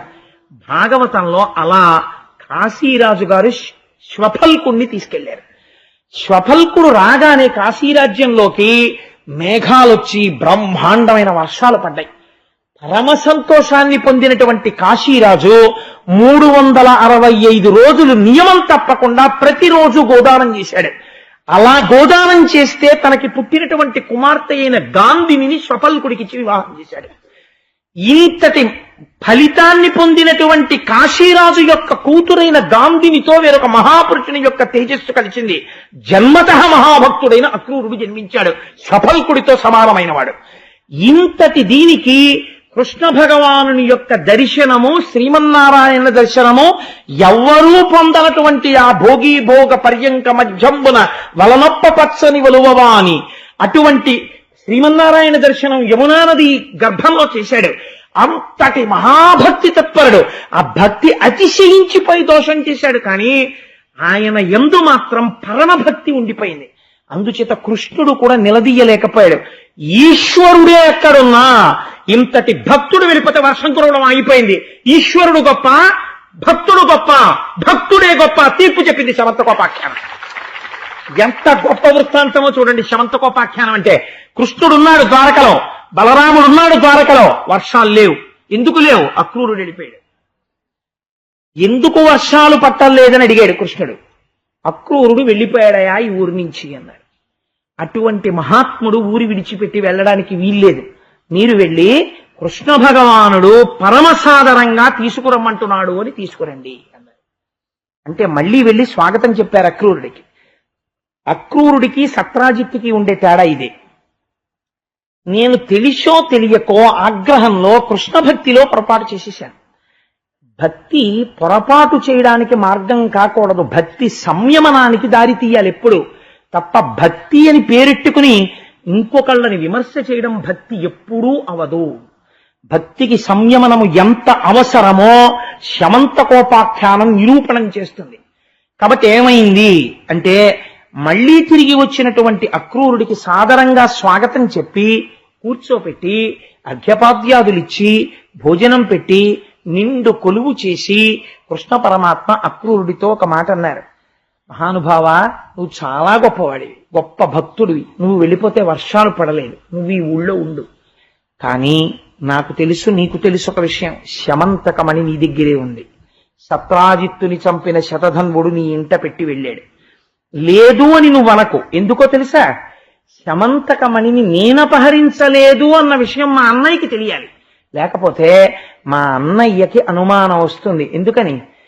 ఒకానొకప్పుడు బ్రహ్మగారు గోవుల్ని తీసుకెళ్లిపోతేనే అన్ని గోవుల్ని సృష్టించినవాడు, అంతమంది గోపాలుల్ని సృష్టించినవాడు శమంతకమణిని తేలేడా అనుకుంటాడు. నిన్ను శిక్షించి తేవడానికి నువ్వు భక్తుడవు. నీ అంత నువ్వుగా ఇచ్చేయడమే న్యాయంగా ఉంటుంది. నీ తప్పు దిద్దుకోవడం అవుతుంది, పశ్చాత్తాపం అవుతుంది. 2, నా అన్నగారి పట్ల నేను దోషం లేనివాడనై నిలబడినట్లుంటుంది. ఈశ్వరుడి యొక్క కారుణ్యము చూడండి. ఒక భక్తుడితో మాట్లాడేటప్పుడు నిలదీయలేదు. ఆయనే తలుచుకుంటే శమంతకమణిని బయటికి లాగలేడండి. తన మీద పెట్టుకున్నాడు. నా అన్నగారి ముందు నేను దోషిగా నిలబడకుండా చూడవయ్యా క్రూరా అన్నాడు. ఇంత భక్తి ఉన్నవాడు ఇప్పుడు తన పీక పోయినా సరే నా స్వామికి అపనింద రాకూడదని శమంతకమణిని తీసి ఇచ్చేయాలి. ఎంత గొప్పగా మాట్లాడాడో చూడండి. తీసి ఇచ్చిన తర్వాత పీకపోతుందేమో అన్న భయము కూడా ఒక మహాభక్తుడికి లేశమాత్రం కూడా కలగకూడదు. మళ్ళీ అది అపచారమే. అందుకని ఎంత స్పష్టంగా మాట్లాడాడో చూడండి. కృష్ణుడు ఒక భక్తుడితో మాట్లాడేటప్పుడు, మణిగ్రహింపు మీవ మా ఎన్ననను నమ్మడు ఎలమి జనులకెల్లచూపుమయ్య నీ గృహమున హాతక వేదికా సహిత మఖముల మరు సంతతమును.